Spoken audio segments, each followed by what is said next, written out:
Gentlemen, we would appreciate. Asante.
Sources must be available at the relocation site.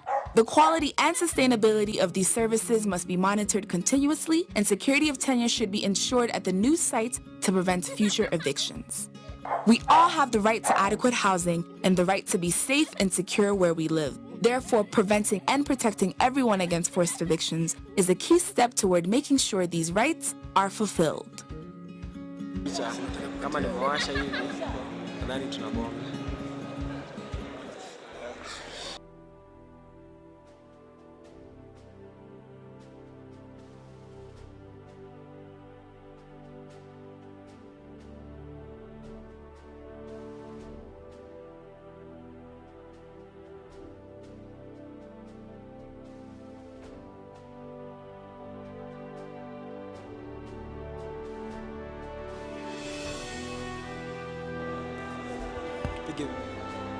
Chukua hiyo picha.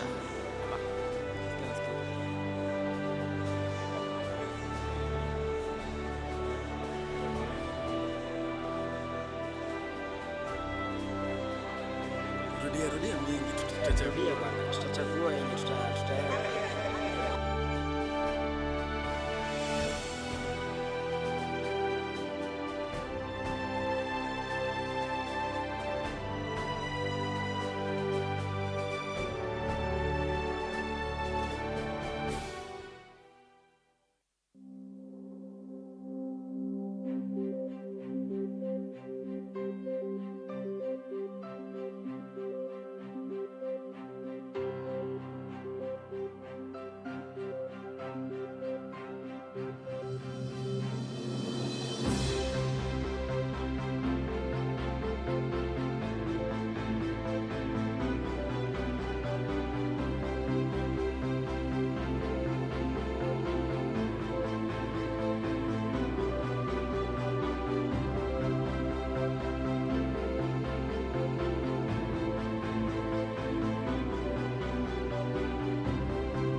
This is the story of my art. The art I do to conserve my environment. There's so much waste. As much as I'm an artist that is talented, that is working with waste materials, there's so much waste that I personally as an artist cannot tackle. I work with waste materials. I draw my inspiration from my environment. I'm working so hard to conserve my environment through art. These things create my employment, when I sell them or when I hire them out, I get money out of them. So I have to survive as an artist too. The public art installations that I do are mainly to sensitize, people around me on things that disturb me. All this I do with waste materials as a way of still conserving my environment. This group of girls are into art now, and they really know what they're doing. We just from these areas, so they really want to conserve their environment through art. I'm looking forward to participate in the World Habitat Day as an artist, especially because it's a day that people talk about, waste management. I believe it's a day that a lot of people come together to address this issue, and as an artist who is working with a group of artists and we are concerned about the environment, it's going to be a big day for us. We're going to do the runway and we're going to exhibit our artworks that are basically made from waste materials that we collect around.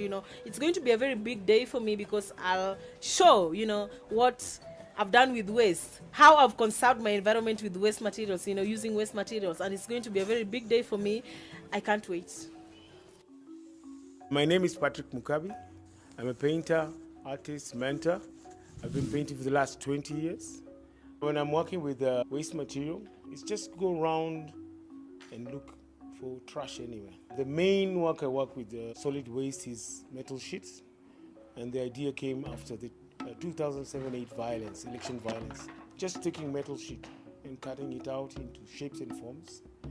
And also, when placed in the right place, creates beauty. And for me, it's become a money maker also. For the World Habitat Day, I'm excited, especially if you're going to work with the youngsters, because I'm presenting a sculpture called Mama Earth. And then I'll be also doing classes with children. My craft, like this particular one, the one I'm holding in my hand, it's made from recycled stuff. That's just found objects and stuff like that. Yeah, but when I'm not doing this, I'm painting murals and I'm painting on canvases as well. These particular materials, some I just pick on my way to work. Times I buy some from the junkyards. Trash is the raw material that I use because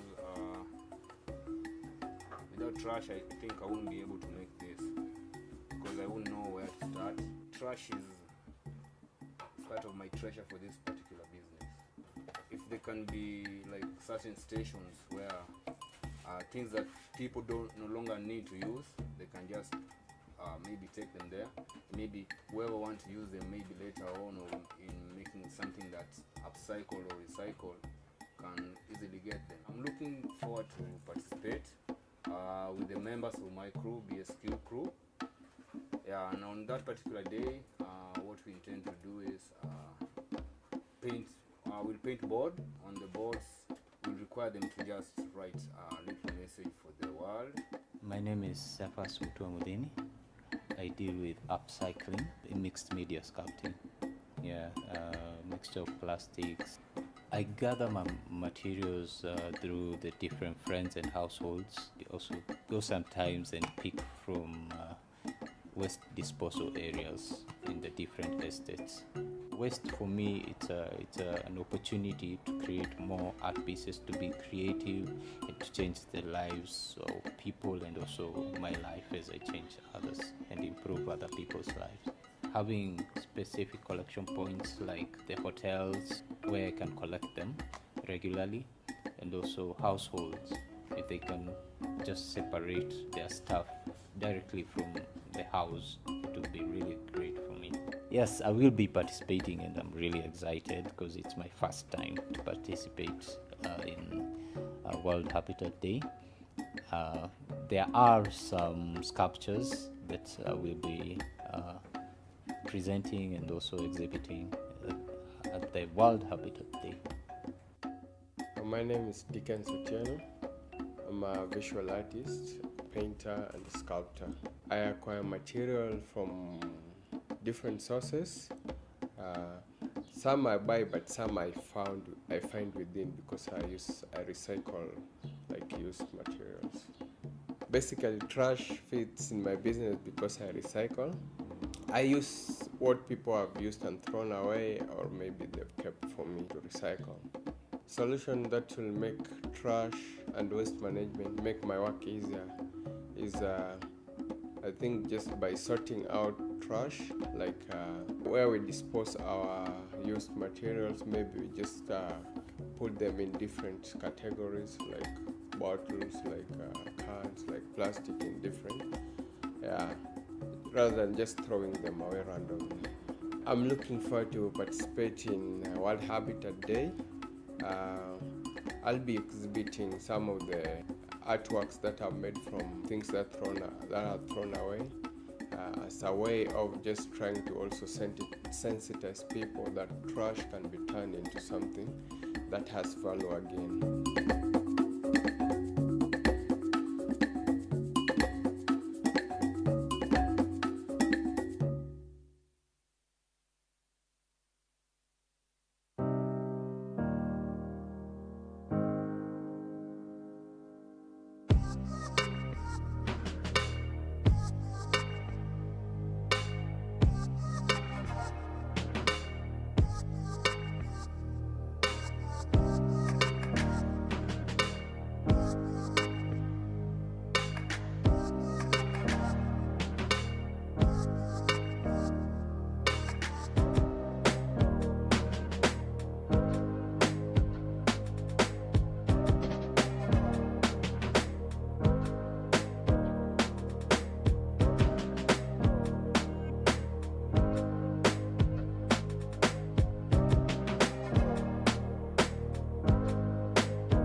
What are forced evictions? Forced evictions are the permanent or temporary removal of people from housing or land against their will without due process. It is important to note that forced not only refers to any harassment applied, but also the way an eviction is decided upon, planned, carried out, and its consequences thereafter. Why is any of this important? Well, being protected against forced evictions is a human right guaranteed in several international frameworks. This means everyone must be protected against forced evictions, whether they own or rent the property, or even if they live in an informal settlement. Nonetheless, every year, 2 million people are forcibly evicted and millions others are threatened by evictions. This leads to several other human rights being violated, including the right to adequate housing, food, health, education, work, security, and freedom of movement. So what causes evictions anyway? Evictions can occur for many reasons, including road expansions, mega events, foreclosures, lack of security of tenure, political and ethnic conflicts, and needing to relocate others from a hazardous area to protect them. While in some of these cases an eviction might be necessary, it is not justified if it does not meet the requirements prescribed by international standards. That's when it becomes a forced eviction. So what are these standards? First and foremost, preventing forced evictions requires that governments have the appropriate legal framework to prevent them in the first place. This must be done through improving security of tenure, providing adequate and affordable housing, and ensuring access to justice for all. Secondly, before an eviction takes place, it must be decided if it's necessary. This means those who may be evicted must be consulted, alternative solutions must be considered, and an impact assessment must be carried out to evaluate the costs, risks, and impacts of the eviction. If an eviction is found to be unavoidable, those who will be evicted must be informed and notified in advance, adequate compensation must be provided, and government authorities must be present during the eviction.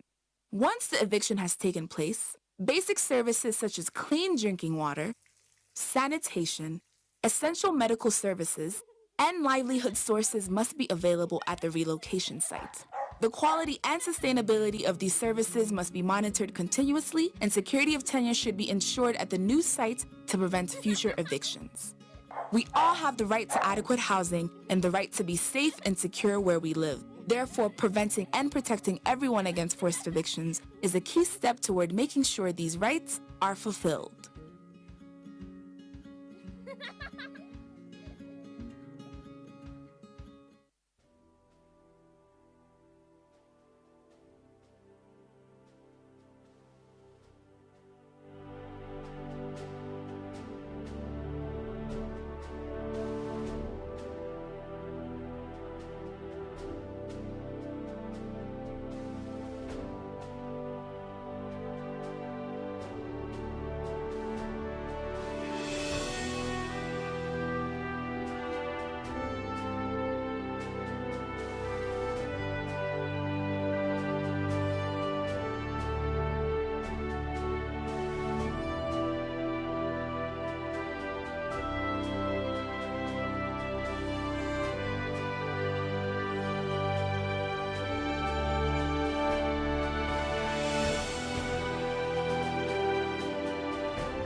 This is the story of my art. The art I do to conserve my environment. There's so much waste. As much as I'm an artist that is talented, that is working with waste materials, There's so much waste that I personally as an artist cannot tackle. I work with waste materials. I draw my inspiration from my environment. I'm working so hard to conserve my environment through art. These things create my employment, when I sell them or when I hire them out, I get money out of them. So I have to survive as an artist too. The public art installations that I do are mainly to sensitize, people around me on things that disturb me. All this I do with waste materials as a way of still conserving my environment. This group of girls are into art now and they really know what they're doing. We just from these areas, so they really want to conserve their environment through art.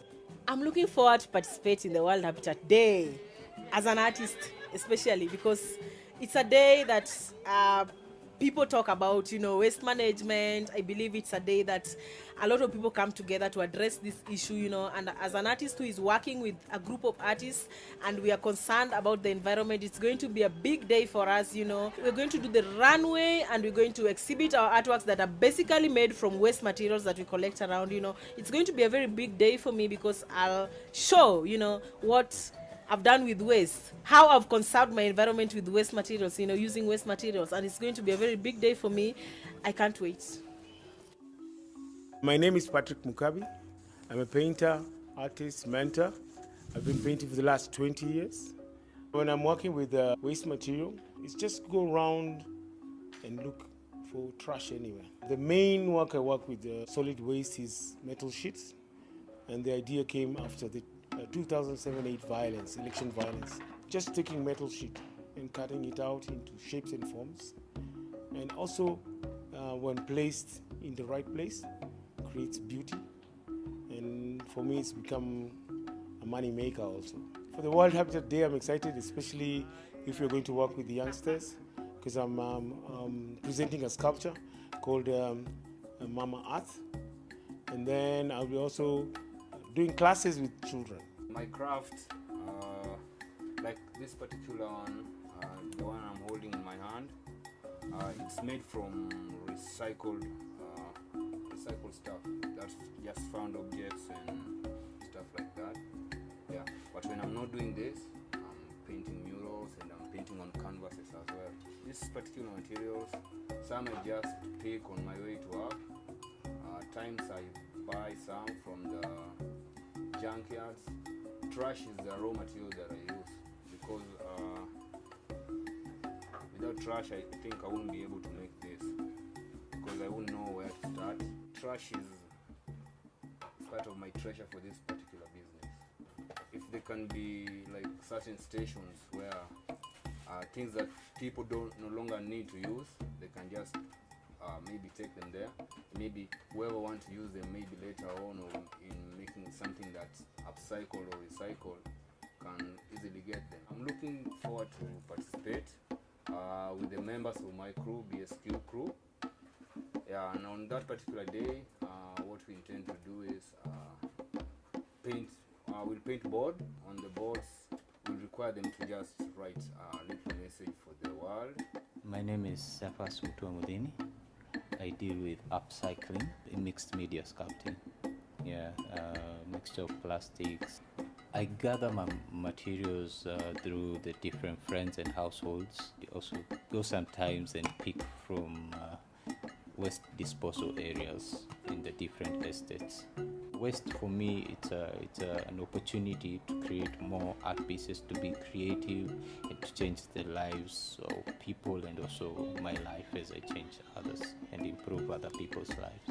Having specific collection points like the hotels where I can collect them regularly, and also households, if they can just separate their stuff directly from the house, it would be really great for me. Yes, I will be participating and I'm really excited because it's my first time to participate in World Habitat Day. There are some sculptures that will be presenting and also exhibiting at the World Habitat Day. My name is Dickens Otieno. I'm a visual artist, painter and sculptor. I acquire material from different sources. Some I buy, but some So, outside I this. find within because I recycle like used materials. Basically, trash fits in my business because I recycle. I use what people have used and thrown away, or maybe they've kept for me to recycle. Solution that will make trash and waste management make my work easier is I think just by sorting out trash, like where we dispose our used materials. Good morning, Your Excellencies, distinguished delegates, ladies and gentlemen, welcome. Before we start, could I ask those who are sitting right at the back to come and fill in the spaces in the front? Not right in the front, but fill in the spaces in the middle of the house. Thank you.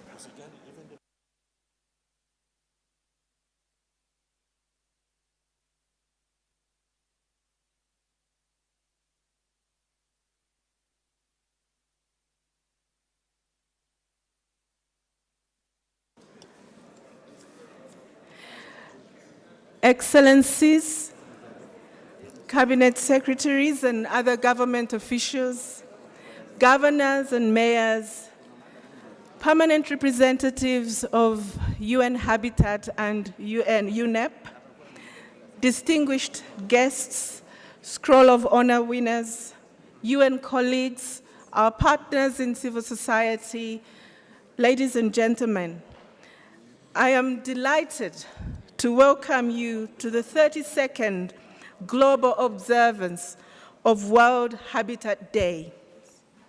This is a day dedicated by the United Nations to bring the world's attention to the challenges and solutions for sustainable urbanization and human settlements, which is the mandate of UN Habitat.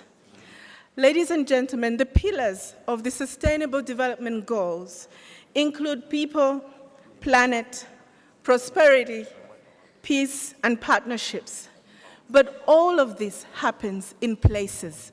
It happens in the habitats that we live in.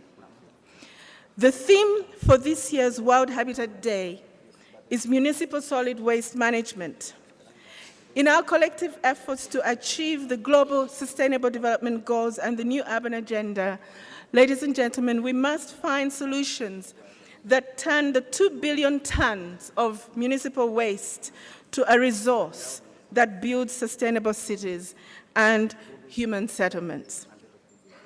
Before I proceed with the program, may I kindly request you to stand for 1 minute of silence in condolence of our brothers and sisters in Indonesia who have lost many due to the earthquake and the tsunami.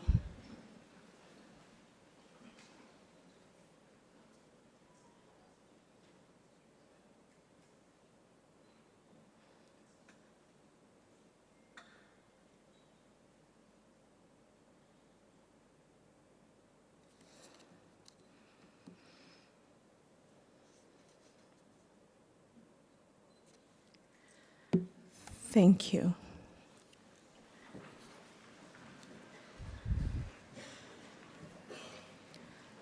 Your Excellencies, ladies and gentlemen, UN Habitat is very grateful to the government of Kenya for hosting the global observance of World Habitat Day this year.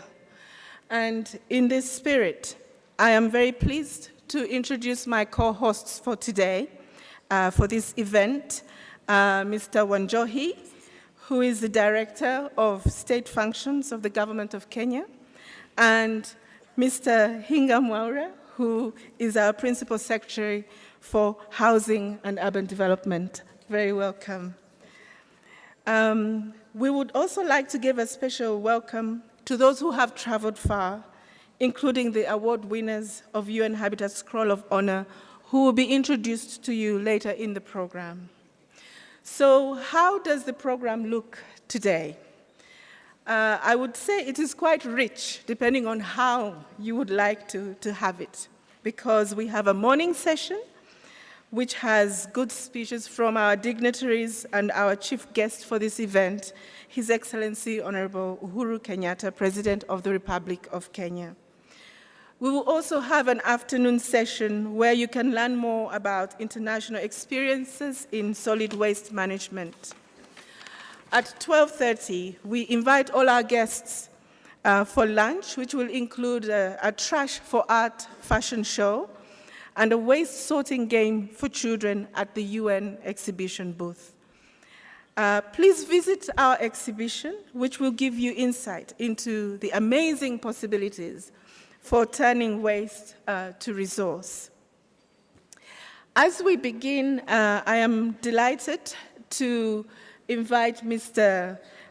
Brian Gatia so that we can begin our program with a spoken word entertainment from Mr. Brian Ngatia. Thank you very much.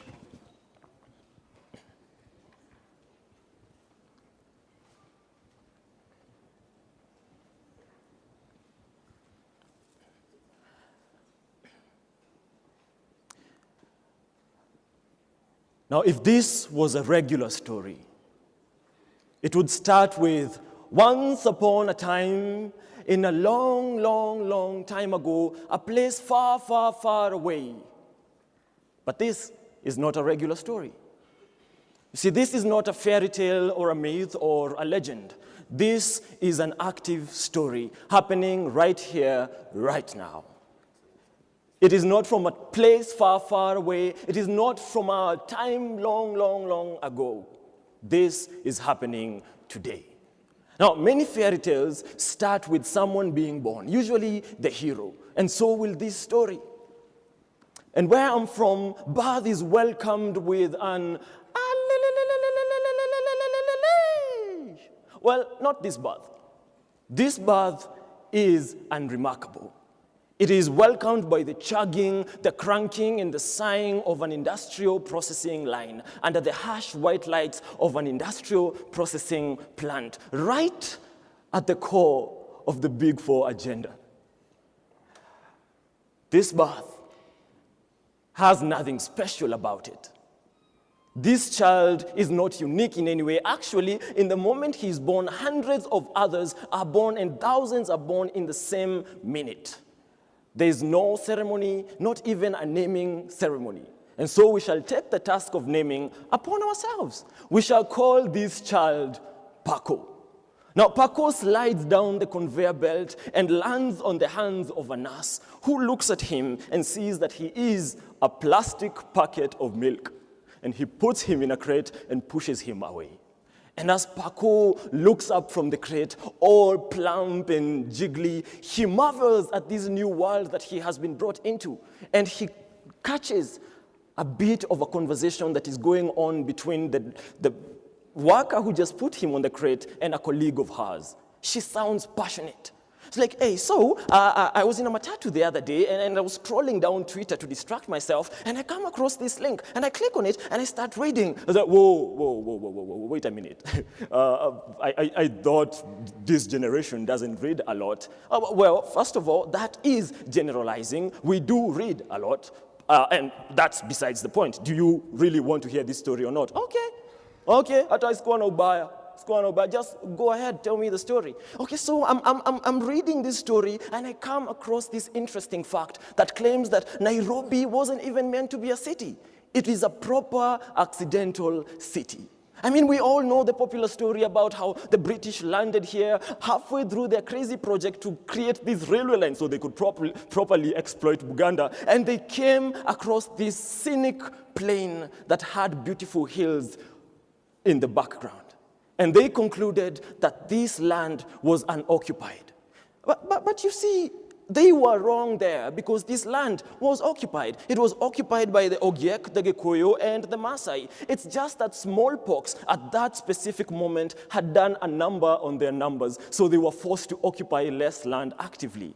So the British looked at this beautiful plain with this stream of rivers just beautifully meshing together, and they decided that this was a perfect place to build a small railway depot. Now they took to fact that there was relatively high altitude and thought that this land was safe from mosquitoes.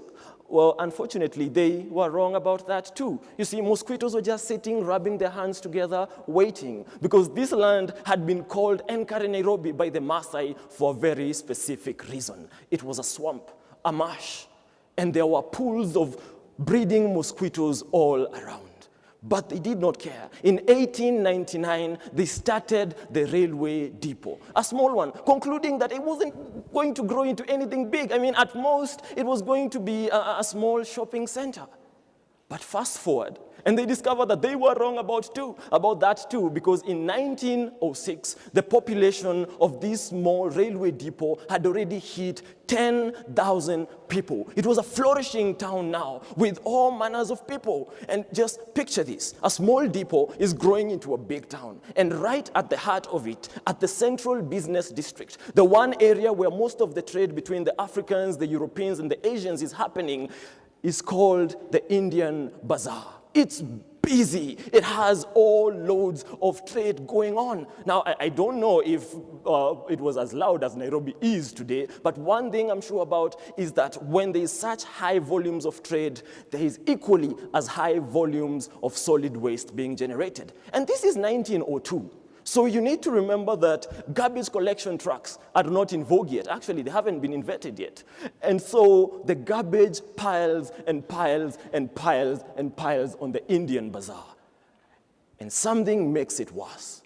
You see, people are living in this Indian Bazaar. They're living there with their families, with their pets, and with their cattle. And that is a wholesome recipe for disaster. It is danger bubbling on a stove. And would you want to know what the secret ingredient is? Would you want to know what the last addition that will spark this catastrophe is? Well, I'll tell you. The secret ingredient is rats. At some point in 1902, people start dying in the Indian Bazaar, mysteriously. And the residents are panicking. What's going on? And luckily for them, before the number of dead people hits 20, a doctor by the name of Rosendo Ribeiro, who has set up shop in the Indian Bazaar, manages to diagnose this disease. And he tells them to relax. There's no need to worry. It's just a bubonic plague. And everyone loses their mind. What do you mean, relax? What do you mean? The bubonic plague, the black plague, it almost deleted half of Europe from history. Well, that would have saved our ancestors a lot of trouble. Shut up, that is rude and out of context. Anyway, so Dr. Ribeiro, who is famous for riding around the town on a zebra, is behooved to do something. So he earns his stripes by approaching the medical officer in charge of health in the whole town, a doctor by the name of Alfred Spurrier, and tells him of the looming danger. Dr. Spurrier spurs to action. He shows up and does the one thing that he is confident is going to save the town. He orders that the whole Indian Bazaar be burnt down. Wait, what? Yeah, that's very, I think it's an overreaction to me too. I mean, he also ends up burning the clinic that belongs to Dr. Rosendo Ribeiro. But the town is saved. The Indian Bazaar is saved. It moves to the current Biashara Street, and the plague is stopped. But the problem is, even as the ashes are cooling down, someone proposes that the whole town being moved to somewhere that's more habitable, probably closer to Ngong Hills. But the suggestion is rejected. And 2 years down the line, there is another outbreak, and they are forced yet again to reconsider the proposal to move the town. It is rejected yet again, and now we are stuck with a problem of waste disposal that we've been having for over 114 years now. Now, the worker is still holding on to the crate, and the person she's been telling the story is just looking at her with an incredulous look on his face. It's like, okay, I get it. So they built Nairobi on a swamp, so that should be able to explain why we have so much flooding.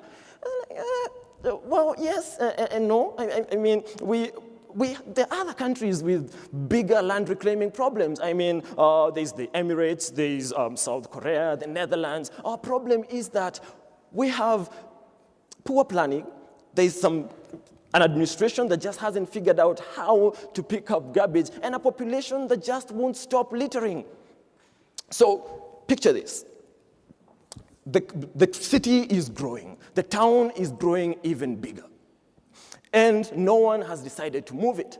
And as they keep on telling their crazy stories, the crate of Paco, remember Paco, our packet of milk, is moving down the conveyor belt. And as he moves further away, he cannot hear what they are saying. And the crate is placed upon another, and they're taken up and pushed inside a truck. And an engine rolls to life, and it moves out of the industrial park. And it moves through the city, hitting potholes, some that are bigger than our national debt. And it goes through Nairobi. It is early in the morning.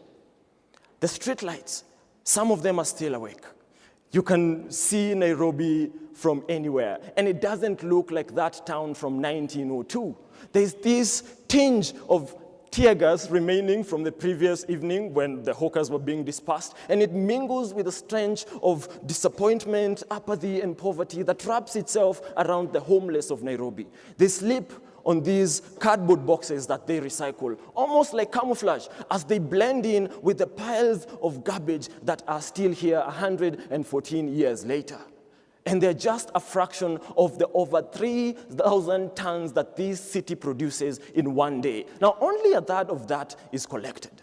Now, where the rest disappears to is a mystery. But then again, this is a country of mysteries. A lot of things disappear here, including the garbage, billions and sometimes even people. So the lorry passes through town and it ends up in one of the Nairobi estates. And Paco is taken and placed on a shelf where he watches as his brothers and sisters are being bought by Kenyans early in the morning.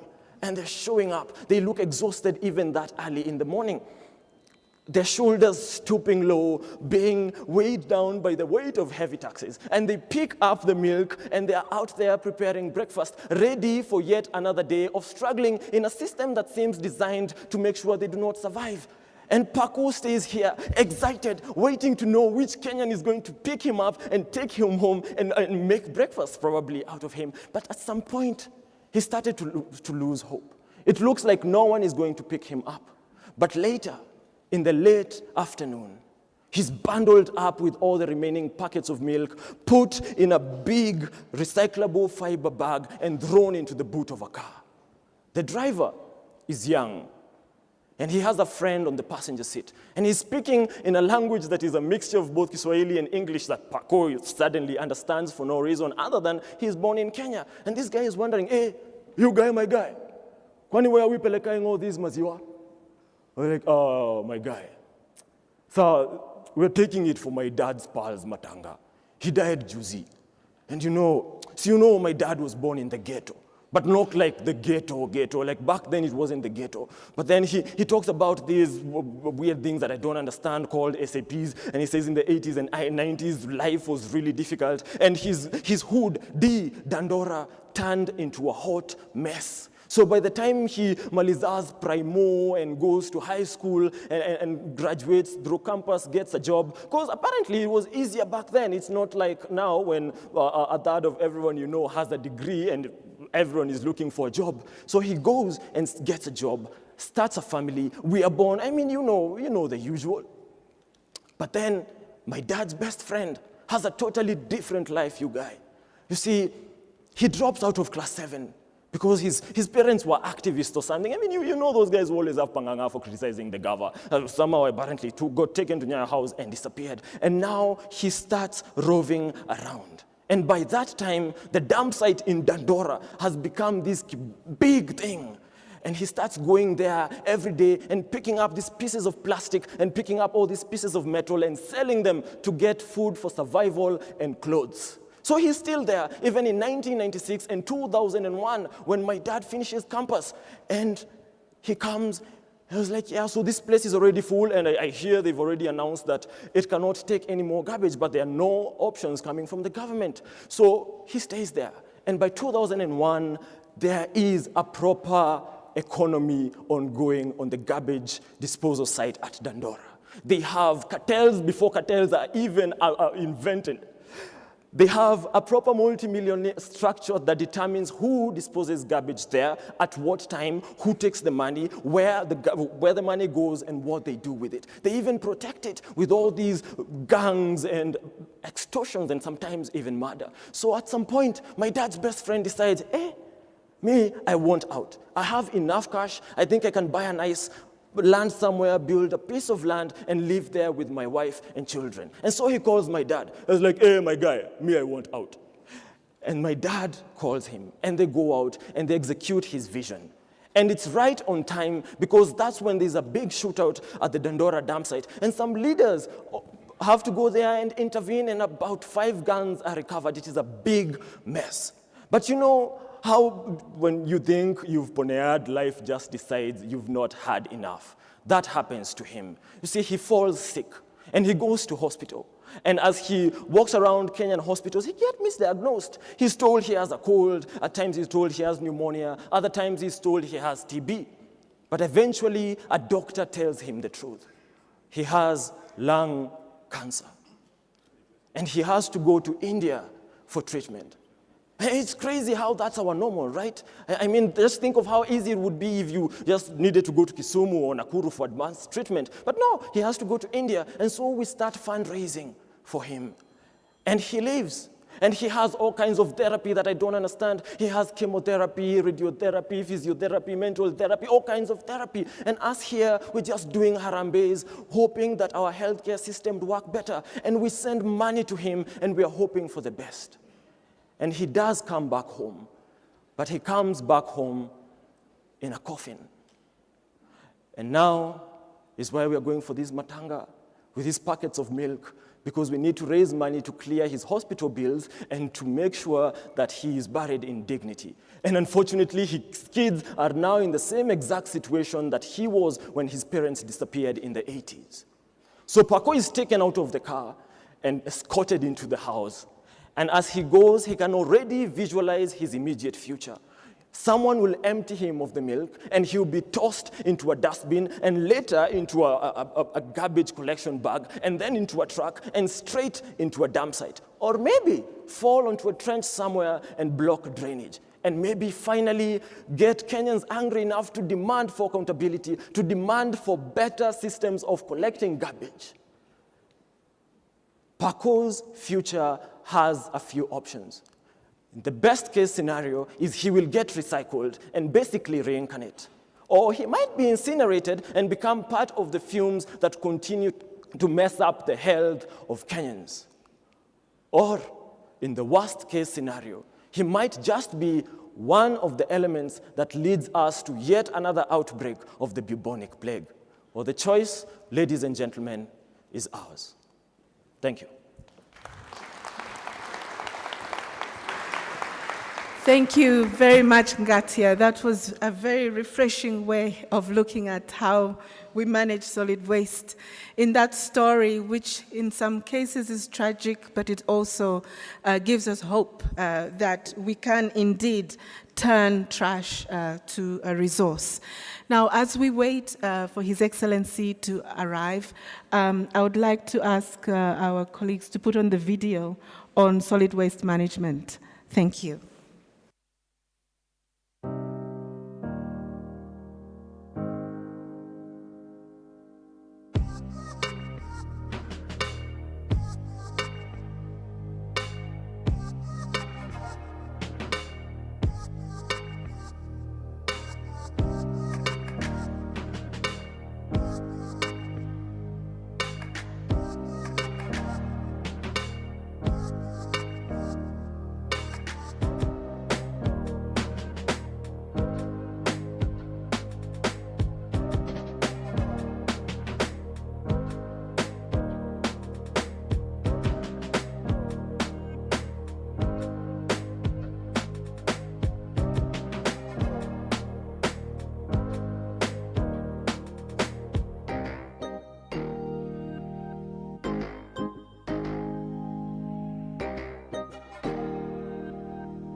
This is the story of my art. The art I do to conserve my environment. There's so much waste. As much as I'm an artist that is talented, that is working with waste materials, there's so much waste that I personally as an artist cannot tackle. I work with waste materials. I draw my inspiration from my environment. I'm working so hard to conserve my environment through art. These things create my employment, when I sell them or when I hire them out, I get money out of them, so I have to survive as an artist too.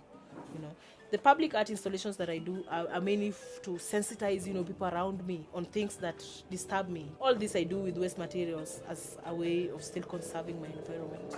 This group of girls are into art now and they really know what they're doing. We just from these areas, so they really want to conserve their environment through art. I'm looking forward to participate in the World Habitat Day as an artist, especially because it's a day that people talk about, waste management. I believe it's a day that a lot of people come together to address this issue, and as an artist who is working with a group of artists and we are concerned about the environment, it's going to be a big day for us, We're going to do the runway and we're going to exhibit our artworks that are basically made from waste materials that we collect around, It's going to be a very big day for me because I'll show, what I've done with waste, how I've conserved my environment with waste materials, using waste materials, and it's going to be a very big day for me. I can't wait. My name is Patrick Mukabi. I'm a painter, artist, mentor. I've been painting for the last 20 years. When I'm working with waste material, it's just go around and look for trash anywhere. The main work I work with solid waste is metal sheets, and the idea came after the 2007-8 election violence. Just taking metal sheet and cutting it out into shapes and forms. And also when placed, in the right place creates beauty, and for me it's become a money maker also. For the World Habitat Day, I'm excited, especially if you're going to work with the youngsters, because I'm presenting a sculpture called Mama Earth, and then I'll be also doing classes with children. My craft, like this particular one, the one I'm holding in my hand, it's made from recycled stuff. That's just found objects and stuff like that. Yeah, but when I'm not doing this, I'm painting murals and I'm painting on canvases as well. These particular materials, some I just pick on my way to work. Times I buy some from the junkyards. Trash is the raw material that I use, because without trash I think I wouldn't be able to make this, because I wouldn't know where to start. Trash is part of my treasure for this particular business. If there can be like certain stations where things that people no longer need to use, they can just maybe take them there. Maybe whoever wants to use them maybe later on, or in making something that's upcycle or recycle, can easily get them. I'm looking forward to participate with the members of my crew, BSQ crew. Yeah, and on that particular day, what we intend to do is paint. We'll paint board. On the boards, we'll require them to just write a little message for the world. My name is Safas Mutuamudini. I deal with upcycling in mixed media sculpting. Yeah, mixture of plastics. I gather my materials through the different friends and households. I also go sometimes and pick from waste disposal areas in the different estates. Waste for me, it's an opportunity to create more art pieces, to be creative and to change the lives of people, and also my life as I change others and improve other people's lives. Having specific collection points like the hotels where I can collect them regularly, and also households, if they can just separate their stuff directly from the house, it would be really great for me. Yes, I will be participating, and I'm really excited because it's my first time to participate in World Habitat Day. There are some sculptures that I will be presenting and also exhibiting at the World Habitat Day. My name is Dickens Otieno. I'm a visual artist, painter and sculptor. I acquire material from different sources. Some I buy, but some I find within, because I recycle like used materials. Basically, trash fits in my business because I recycle. I use what people have used and thrown away, or maybe they've kept for me to recycle. Solution that will make trash and waste management make my work easier is I think just by sorting out trash, like where we dispose our used materials, maybe we just put them in different categories, like bottles, like cans, like plastic in different, rather than just throwing them away randomly. I'm looking forward to participate in World Habitat Day. I'll be exhibiting some of the artworks that are made from things that are thrown away, as a way of just trying to also sensitize people that trash can be turned into something that has value again.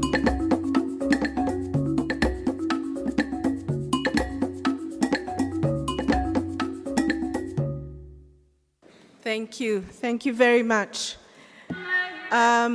I have just a couple of announcements. After the award of the Scroll of Honor Award, there will be a group photo at the staircase. When you go out, it's on your right.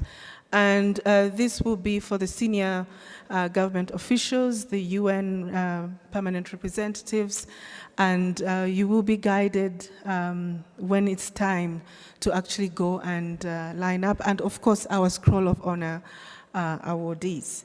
Then I just wondered, I mean, we have heard from the artist, we've heard from the videos. Could you kindly challenge your neighbor that you're sitting with? What are you doing in your personal capacity to turn waste into a resource?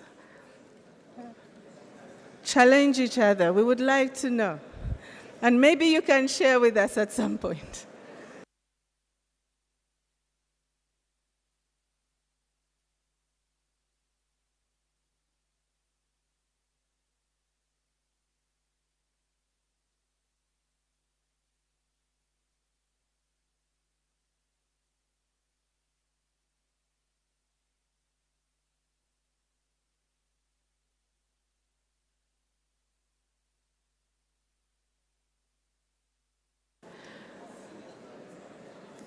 I see that there are many stories.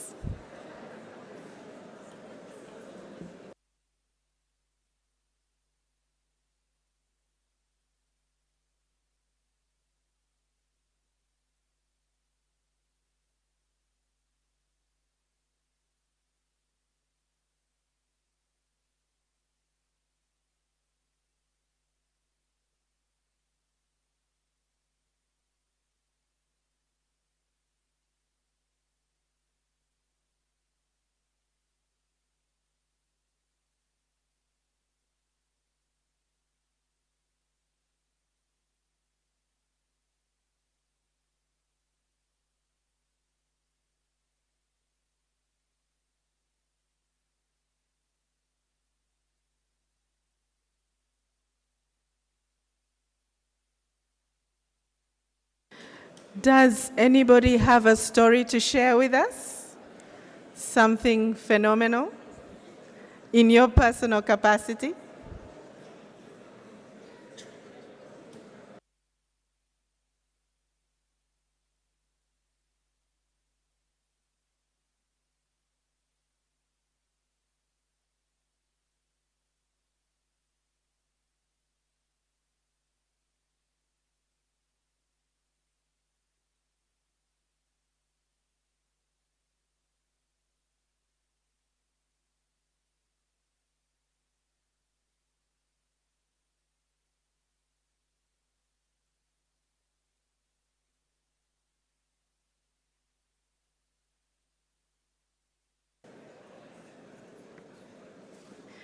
Oh, we have somebody here. Could you introduce yourself and please share with us? Thank you. You did. My name is Sianga Bilio, Ambassador of Angola. And before I came here, I was first a Vice Minister of Environment, then Secretary of State of New Technology. On that capacity, I have been given a guideline from the President of the country to think on waste management plan for Luanda. Luanda is actually Angolan capital. So during 40 years since the independence, we never pay any tax for waste management. So all the waste management will be take off the state bill. So that was quite painful. So we didn't really had a good waste management plan. So what I did, okay, with my team, so we prepared plans. We call that integrated management plan. This integrated management plan will include how to go and collect the waste, how to transport, how to stock them, how to treat them, and how we can convert them to like electricity or other use. So this is the plan which is being implemented now. So it's not fully implemented yet, but at least it's a plan based, I don't know if we all remember Lavoisier. Lavoisier, I think, is a French name. I don't remember the years. That will be maybe 17, something like that, who say that everything in the nature need to be used, transformed, and reused, something like that. So that was the theory. Thank you very much. Thank you. Thank you very much, Your Excellency. The plan is there, it's being implemented, and we look forward to receiving news about the dividends that you're accruing from that plan. Congratulations. Now, is there anybody else who has done it from their own personal capacity? Your Excellency, Madam Elizabeth Taylor, Ambassador of Colombia. Thank you so much, and congratulations to everyone for the UN Habitat Day and Urban. So I come from a very small island. I was for 17 years working with an environmental authority, the environmental authority that covered this island, equipped with many different functions, regulatory functions, but also we do surveillance and other mandatory environmental regulations. So during that time, I was 8.5 years executive director of that institution. So we had responsibility on integrated water management, integrated solid waste, but to pursue the regulations. And during that time, we created a regulation for the first time in Colombia to forbid the plastic utensils, like the plastic cups and plates, in the entire island. So the hoteliers, of course, they had a great challenge at the beginning, but with the time they start moving into buying their real category to use in the different hotels.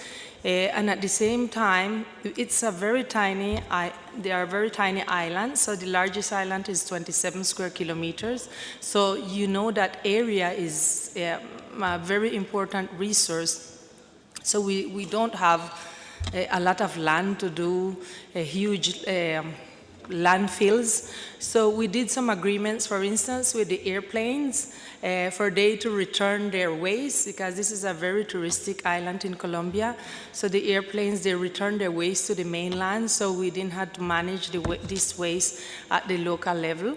And we did a lot of programs also with the neighborhoods to reduce the amount of waste at the site. But one thing is domestic waste, which we work very well, and we start some recycling programs, but we didn't have the amount of garbage to do, like to have a business, and freights were very expensive, but we made some agreement with the transport, with the maritime transport agencies to take some of these recycled material also, especially the waste tires, and we did that with the military force on a maybe like a social environmental work. So the military ships, they took these waste also to the mainland, and we had some companies, recycling companies on the mainland that would receive these waste and transform it into other materials. But one of the great challenges was the hospital waste, because I mean this waste is not a waste that you can dump anywhere. So we designed a special protocol to take this waste in a safe way also to the mainland for incineration. So there is several protocols that were set up for different aspects. So it's just I just want to bring to light that island ecosystems have different type of challenges when we speaking about waste, and we have to really try to in our consumption patterns to reduce as much as possible the consumption of products that can generate further waste for the islands. The good thing, and we had also, and it's a continuous campaign now, to collect the electronic waste. So these electronic waste are being collected, and with the Air Force of Colombia, they transport this to the mainland. And there is a program in Colombia that we created, the government created, Computers for Education. So the electronic waste go to this specific program who will refurbish some of these computers, and they send it to rural poor schools in Colombia. So thank you so much. Thank you very much, Your Excellency. Can we give both our excellencies from Angola and Colombia a big clap? I think they need a bigger clap than that. Thank you. You've brought to us the importance of, first of all, integrated planning, putting the right laws, regulations in place, working with the neighborhoods, mobilizing people to change their behavior and practices. One thing that is really intriguing me there is the importance of public-private partnerships, you know, having the government, the communities, the companies, the maritime airlines and other companies coming together to resolve these issues. And also the specific challenges of the small island ecosystems. I think this is something that we need to take into account. Thank you very much. Now, I would like, before, because we've heard the big things, you know, the planning, the nationwide, island-wide issues, but do we have somebody who can share something they do personally at home that makes a difference? Yes, sir. Yes, thank you. Can you speak very briefly, please, so that we can have a conversation? Thank you.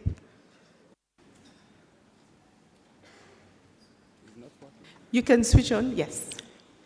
Thank you. My name is Caleb Ngala. I'm the chairperson of Madare Community Anti-Drugs Organization and Community Anti-Drugs Organization of Kenya. What we are doing, fighting drugs in our community is part of environmental work. And we have an initiative we started as an organization, a community-based organization, to empower youths. And as you know, lack of employment is like a disaster in our country. So we decided to create a self-employment. So we have youths from different groups, because we are community-based organizations that are going around in our community collecting these waste, and through wheelbarrows and mkokoteni, and taking them to certain point where the county government lorries can come and pick them on a safer way. So we are trying to make our community to be much safer, true, healthy, but we have taken that advantage as Madarians, as Madare, to create employment to our youths. So one door, just pay 20 shillings per week. We give you a container where you will put your waste. Then after 7 days, on Sunday morning, youths from different categories, from different wards, go around and collect those waste. So we humbly, as Madare Community Anti-Drugs Organization, I hereby request for your support, because we lack support, we lack resources. If we have resources, if we have support, we can create a lot of opportunities and self-job employment. Thank you very much. God bless you. Thank you. A big clap for Madarians. It's the first time I've heard that word. And thank you for the good work that you're doing, especially among the youth, raising awareness and actually doing real waste management with the community. I would like to invite His Excellency, Mr. De Silva. You had your hand up earlier. Yes, briefly, please. Thank you. High Commissioner of Sri Lanka, Sunil De Silva. You know, I have a different story. You know, I want to just mention when our president was appointed in 2015, while appointing the cabinet, he declared that he wants to retain the Ministry of Environment. So I think it is the only country in the world, I think the president is holding the Ministry of Environment for the importance of environment. Thank you. Fantastic. We are bringing the importance of these issues right to the highest level. Thank you for sharing that story with us. Thank you. Anybody else has a story to share from Costa Rica? Thank you. Can you introduce yourself first? Marta.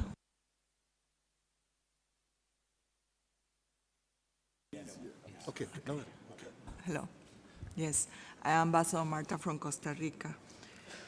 Costa Rica is a leader in environmental matters, and Costa Rica announced its intention to completely eradicate the single use of plastic by 2021 is one of the things that we are doing, and also we would like to eradicate and to be carbon-free by 2020 also. So we are doing a lot in this behalf. Thank you. Thank you very much. But 2020 is very near. It's in the next 2 years. Do we have, where are we in reaching that goal, that target? Are we going to reach the target by 2020? We are doing everything to tackle this problem and to reach the target that we defined. So we are taking all the measures in different sectors and also the government to enforce this law to be decarbonized by 2021. Thank you. Thank you. Thank you very much. Anybody else? I have a hand right there in the middle, in the black shirt. Thank you. Just introduce yourself.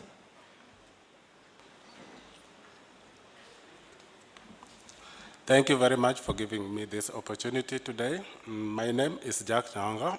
I come from Nairobi, Kibera. I'm founder of Victoria's Bonecraft. Victoria's Bonecraft was founded back in 2006 for two purposes. One, to create employment for unemployed young people. Two, to be able to solve the environmental issues which are affecting our community day by day through waste. So in 2006, we saw opportunity on waste bones and horns from cow. In the butcheries and slaughterhouses, they used to sell meat and later throw these fresh bones away. Within 2 days, these bones start to pollute the fresh air which we are supposed to breathe in. Through that opportunity, we decided to think of how we can put these bones into good use. So today in Victoria's, we are recycling these bones and horns and making very beautiful jewelries, which today we supply locally and also internationally, and also creating employment for many, many young people within Kibera slums. Thank you. Congratulations. There are really a lot of activities, and I can see that better waste management is actually generating jobs and income, especially for young people. And we've heard from the Matherians, we've heard from the Kiberians or Kibrians. Thank you very, very much. Do we have any other personal story? I think we've heard from planners, we've heard from countrywide, island-wide activities, community-based activities. But I really want to challenge somebody who's willing to share with us what they do. Because we do a lot of planning. We go and work with our organizations and set up programs, but do we really change? Do we really change our behavior as individuals to contribute to better waste management? I want to challenge somebody just to share what they do personally. Otherwise, it would mean that we don't.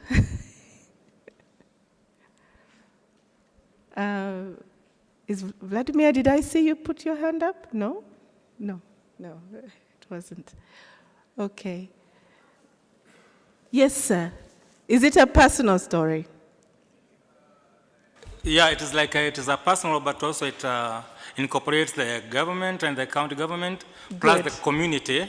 Good. Okay, Yeah. please share. Thank you. Yes, my name is James Njoroge. James Njoroge, the chairman of KCC Waste Management, newly registered CBO incorporating 9 local youth groups.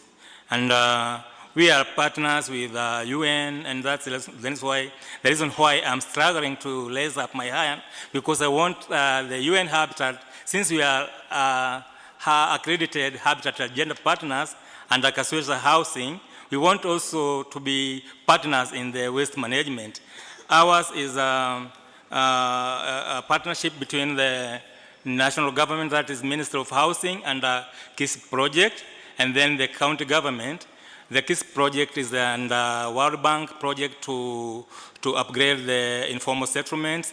And I personally requested the ministry, the secretariat, to incorporate the waste management component, and they saw the importance of doing so. And we have built a big biodigester in our settlement, whereby it will be consuming it is already in operational, you can come and see and witness. It will be consuming the waste, produced by the settlement there and the nearby markets and also nearby settlements.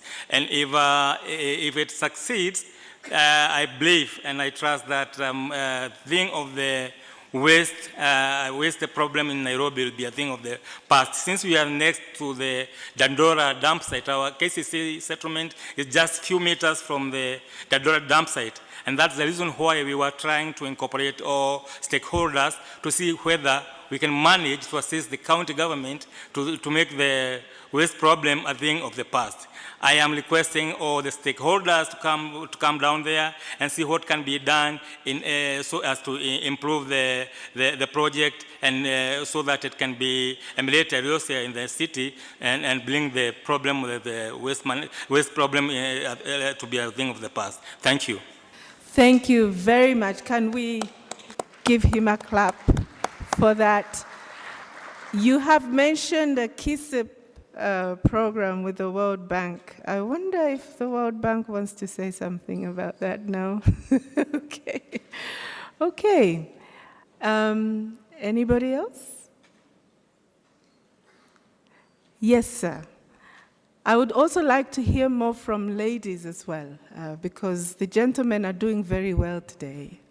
We had good ladies from the diplomatic corps, but I would like to hear more from the women who work in the communities and different places. Thank you. Okay, my name is Samuel Ikua from Embakasi. I do waste separation at home. I separate plastic waste from organic waste.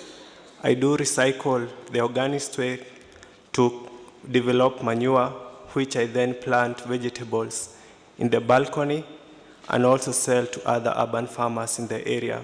So waste separation helps in effective waste management. Thank you. Thank you very much for that. Are you willing to share, what kind of dividends are you, is it, maybe you don't want to give us amounts, but what, how has it impacted on your own life and economic well-being? The economic part has been good. We have managed to create employment for the youth by selling vegetables and also managing the environment properly. I didn't get your name. Samuel Ikua. Congratulations, Samuel. That's a very good initiative. Thank you. Thank you. Thank you very much. Okay, since we've heard everything, I will ask Ivy to give us the next video. Thank you.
the President of the Republic of Kenya is with us within the compound.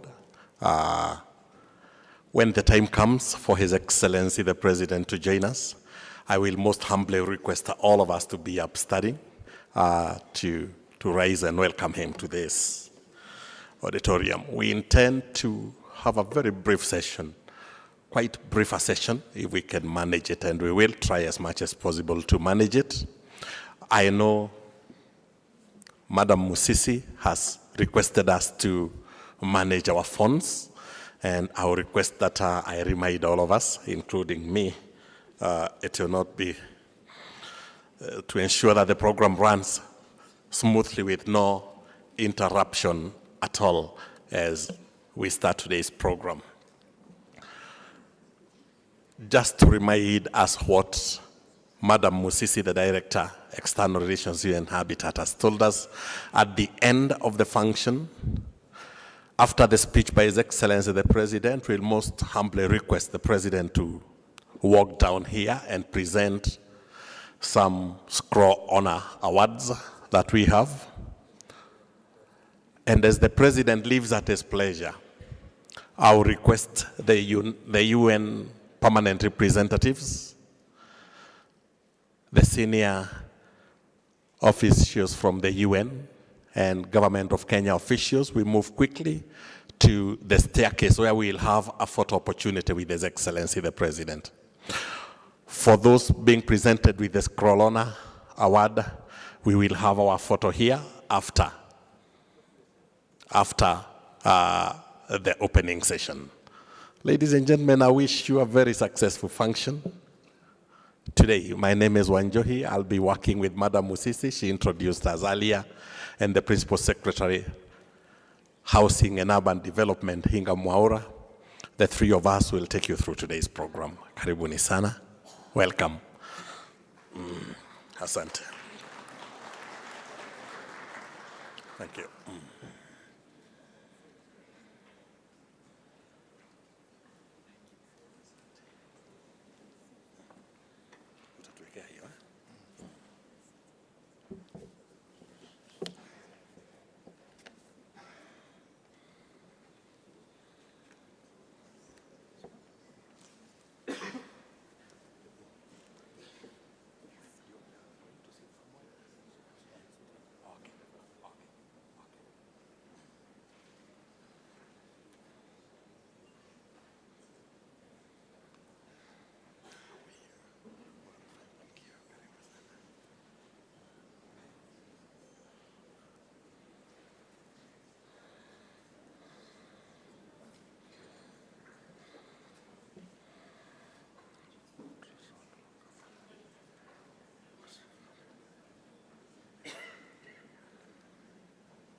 At this point, His Excellency the President is being taken through an exhibition by the Ministry of Housing and National and Urban Development Kenya, by the UN Habitat, and also by the youth just outside here. And after that, the President will walk in to join us at this venue. Thank you.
Some youths have been working on a painting since morning, and it looks like it has taken the attention of His Excellency the President just as he comes in.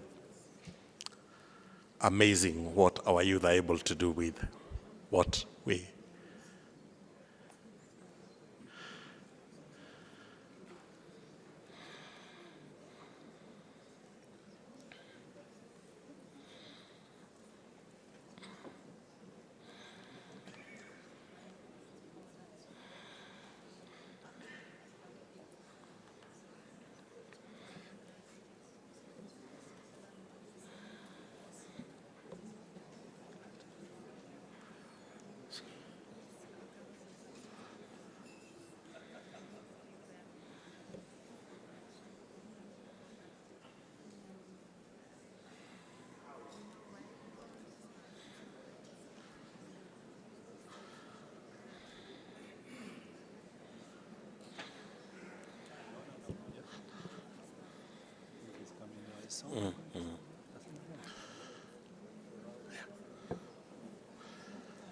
And now, ladies and gentlemen, may we all rise for His Excellency, the President of the Republic of Kenya.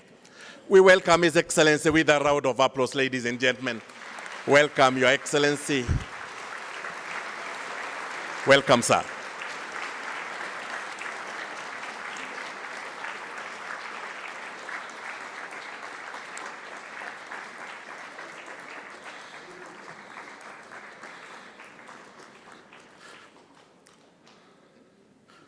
Welcome, sir.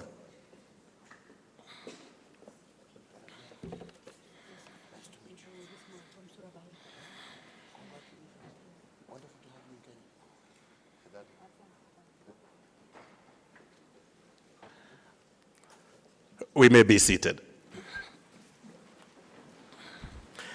Your Excellency, Honorable Uhuru Kenyatta, President of the Republic of Kenya, Cabinet Secretaries, Honorable Governors and Mayors, Your Excellencies, permanent representatives to UN Habitat and the UNEP, the Executive Director, UN Habitat, and representatives of UNEP and UNON, distinguished delegates, with the permission of Your Excellency, sir, the Principal Secretary, Housing and Urban Development, Mr. Hinga Mwaura, will guide today's program. Bwana PS, kindly.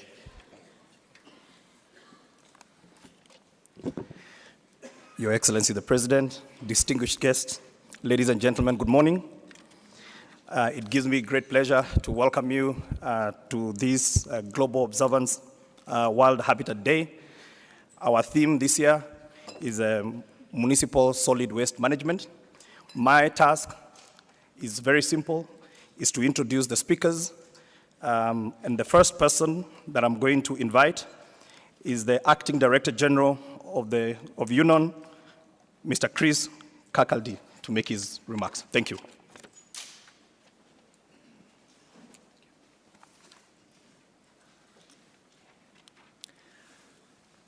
Your Excellency, Honorable Uhuru Kenyatta, President of the Republic of Kenya, Cabinet Secretary, Ministry of Transport and Infrastructure Development of the Government of Kenya, Executive Director of UN Habitat, Mayor of Surabaya, Indonesia, Governor of Meru County, Excellencies, Ambassadors, and High Commissioners, distinguished guests, UN colleagues, ladies and gentlemen. It is my pleasure to welcome all of you to the United Nations office at Nairobi for this global observance of World Habitat Day.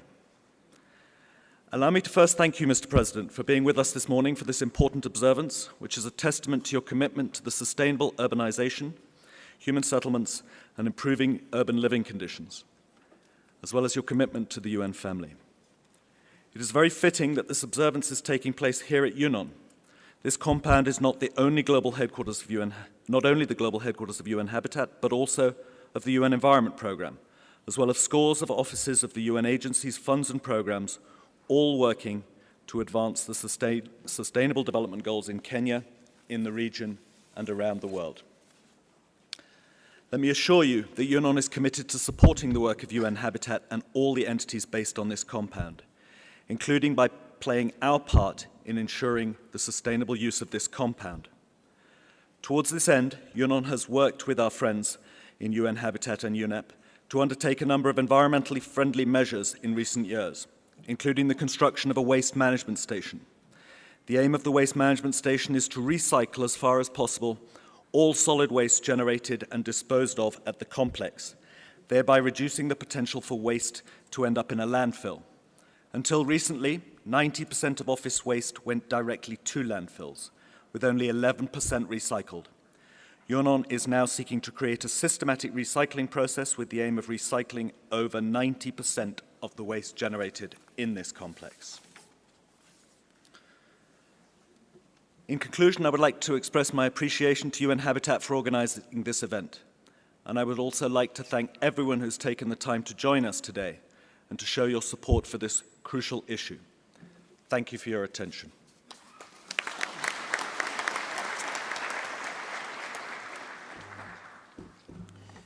Your Excellency, our next speaker is an awardee of the Scroll of Honor this year.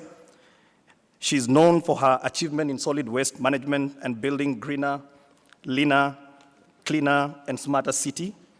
Ladies and gentlemen, put your hands together for Ms. Tri Rasimaharini, the Mayor of Surabaya.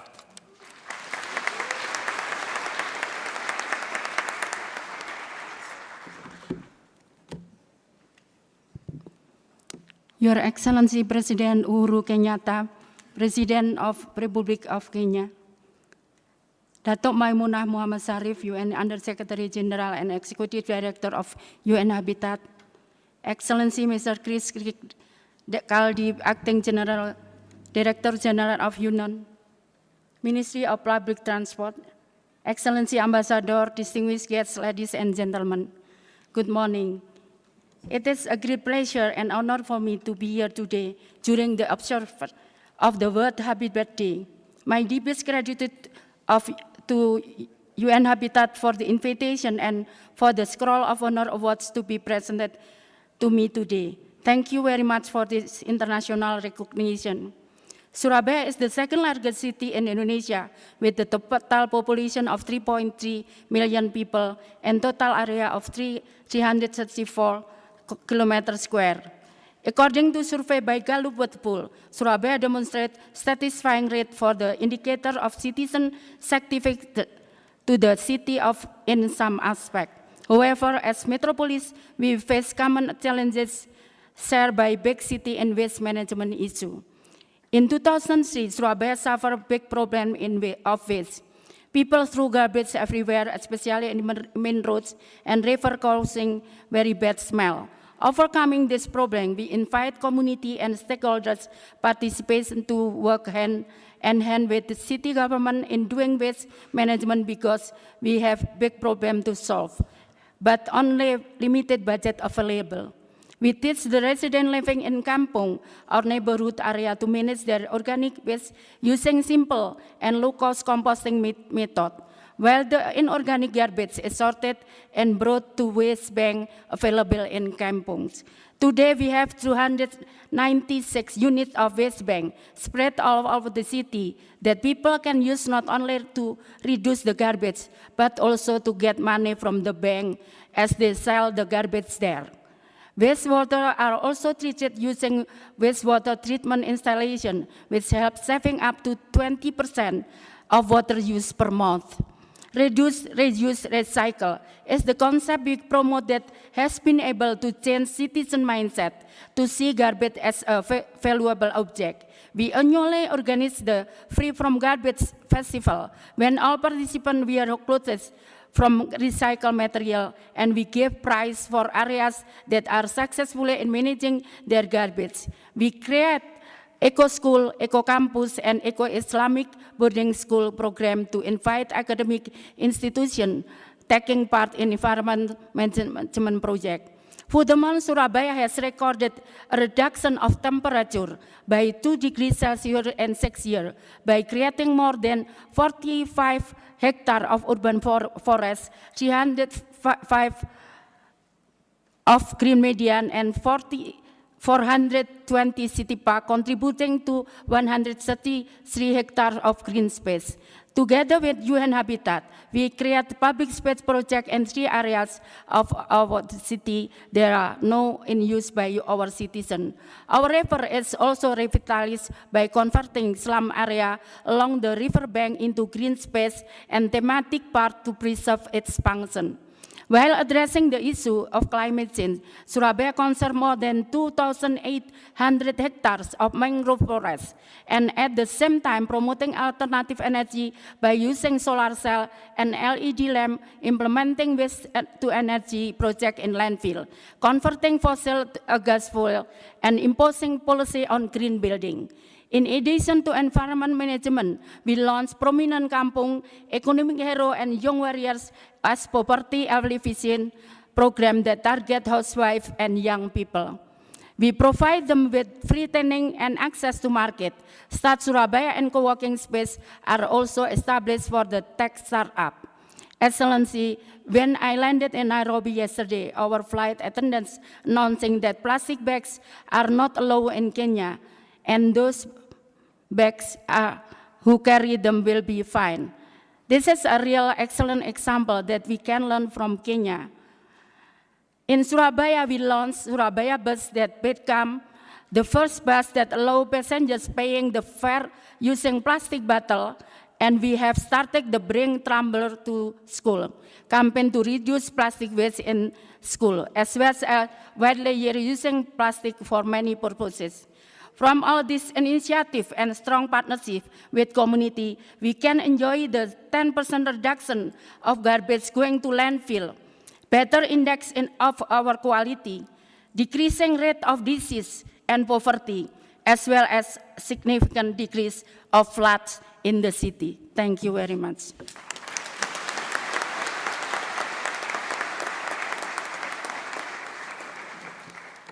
Thank you very much. Your Excellency, solid waste management is a devolved function here in Kenya. And to speak on behalf of the Council of Governors, I would like to welcome the Governor of Kisumu, Honorable Anyang' Nyong'o. Thank you.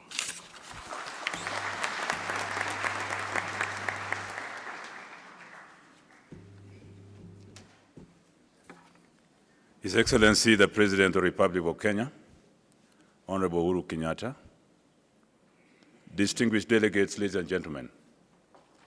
Your Excellency, before I present this statement on behalf of the Council of Governors, I'd just like to make a confession, Your Excellency. This arm is like this not because of some unbecoming behavior I was being involved in, or a self-inflicted wound, but of a natural disaster. We are grateful to have Your Excellency on behalf of the Council of Governors to address you during this morning. We celebrate the World Habitat Day in this beautiful UN Center. As you may all know, this day calls for us all to reflect on the state of our cities, towns, neighborhoods, villages, and the Constitution, right to adequate shelter by all Kenyans. The Council appreciates the choice to acknowledge municipal solid waste as the theme of this year's celebrations. This calls for forward thinking towards a sound environment for the future generations.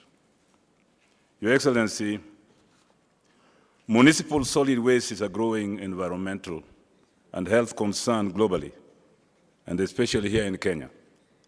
As you may all be cognizant of, rapid urbanization is taking place in most of our cities and towns, and indeed, Your Excellency, in the next 50 years, most of us will be living in towns. This is of great concern to us all in the counties, as it is taking place without proper urban planning and design. This alone is a major contributor to municipal solid waste menace in most of our counties. The rapid growth in most cities and towns in our counties has overwhelmed the capacity of county government to provide for proper solid waste solutions. County governments are, however, in the process of putting in place legal frameworks, policies, and infrastructure for the management of municipal solid waste. Nairobi, Kisumu, Murang'a, to mention but a few, are among counties that are in the process of developing landfills where solid waste will be converted to energy. Furthermore, the counties are in the process of constituting municipal and city boards that will ensure municipalities and cities are duly, properly, and sustainably planned. We appreciate, Your Excellency, the national government for banning the use of plastic bags. We also acknowledge the efforts that county governments are putting in place to ensure that this policy is implemented fully and efficiently. We're happy to report that plastic bags have significantly reduced, and this is a clear indication that a greener and sustainable environment is within our reach. Ladies and gentlemen, there's still so much that needs to be done. Land tenure system is one of the major challenges that we face in the counties. There is therefore an urgent need to build the capacity for the county governments to develop and implement county special plans that will guide them in the development of effective policy, legal and institutional frameworks, and also allocate land for public utilities for the management of municipal solid waste. Furthermore, there are inadequate financial resources for the management of waste, and these call for prioritization of resources for the management of waste. Finally, ladies and gentlemen, I strongly request all development partners and institutions of goodwill to partner with counties and build their capacity on best ways to manage their waste, as well as generate revenue for the counties and employment for the youth. I also urge the partners to put in resources to support counties in actual work of solid waste management. We appreciate the role that the UN Habitat is already playing in the counties, engaging with the counties for better planning and urban development, and the use of user-friendly urban infrastructure. With these few remarks, ladies and gentlemen, I take this opportunity to wish you all fruitful celebrations during this World Habitat Day and the Urban October. Thank you very much.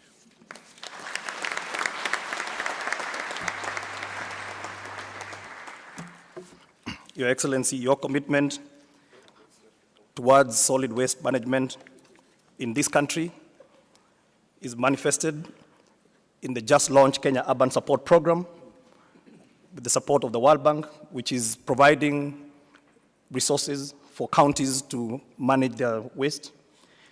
And on that note, allow me to invite the governor of the great city of Nairobi, who's the host of the UN Habitat, to make a few remarks. Thank you.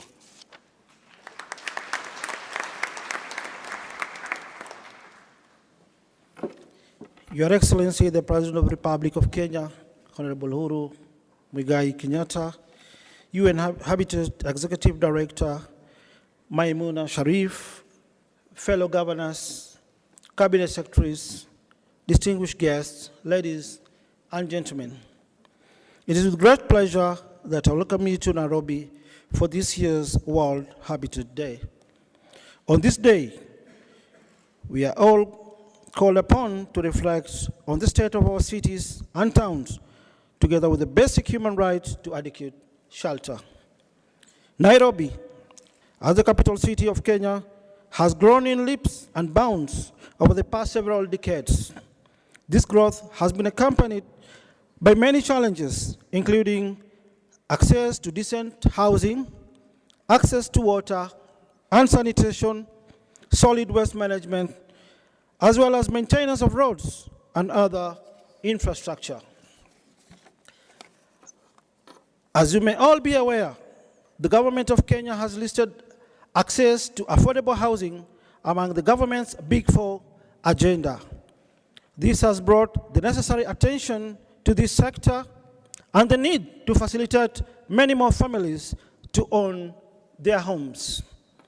Nairobi City County Government is supporting this agenda by making available its old estate for urban regeneration. Under the program, we have invited investors to construct over 20,000 houses in over 15 residential areas. In addition, we have declared the large Mukuru slum to be a special planning area to enable the county government pilot a slum upgrading program that will give the land tenure to thousands of residents and allow the county government to provide basic services in the densely populated areas. Your Excellency, why is all this important? Because it is necessary for both levels of government to make available as many housing units as possible for the urban regeneration program to succeed. We must attain a critical mass for impact to be felt. Ladies and gentlemen, together with the national government, the Nairobi City County government has also launched an aggressive campaign to clean up the Nairobi River's ecosystem.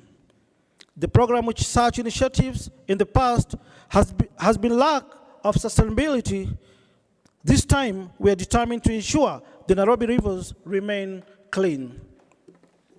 My county government has been working closely with the community-based organizations, youth groups, and resident associations in management of our environment. The result has been a reduction in illegal dumping of garbage. All recovered illegal dump sites are now being converted into their recreational grounds or beautification islands across the city.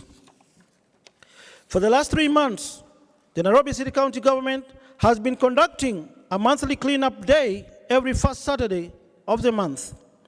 Under the theme, My Waste, My Responsibility. The exercise is held in all the 85 wards of Nairobi. I wish to encourage His Excellency the President of the Republic of Kenya and the UN Habitat Executive Director to join us in the next cleanup this coming Saturday.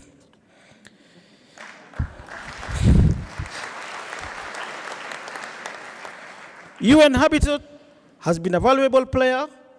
I wish to encourage that we forge an even closer working relationship so that Nairobi City County can learn from your expertise and tap the resources available to improve the living standards of its residents.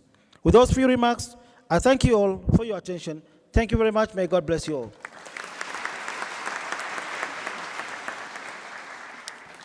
Thank you very much, Governor Sonko. Our next speaker, she's the UN Under-Secretary General and Executive Director of UN Habitat. She's formerly the mayor of Penang City in Malaysia. She has been here in Kenya for the past 9 months. It's my honor and pleasure to welcome you, Madam Maimuna Sharif, to make your remarks.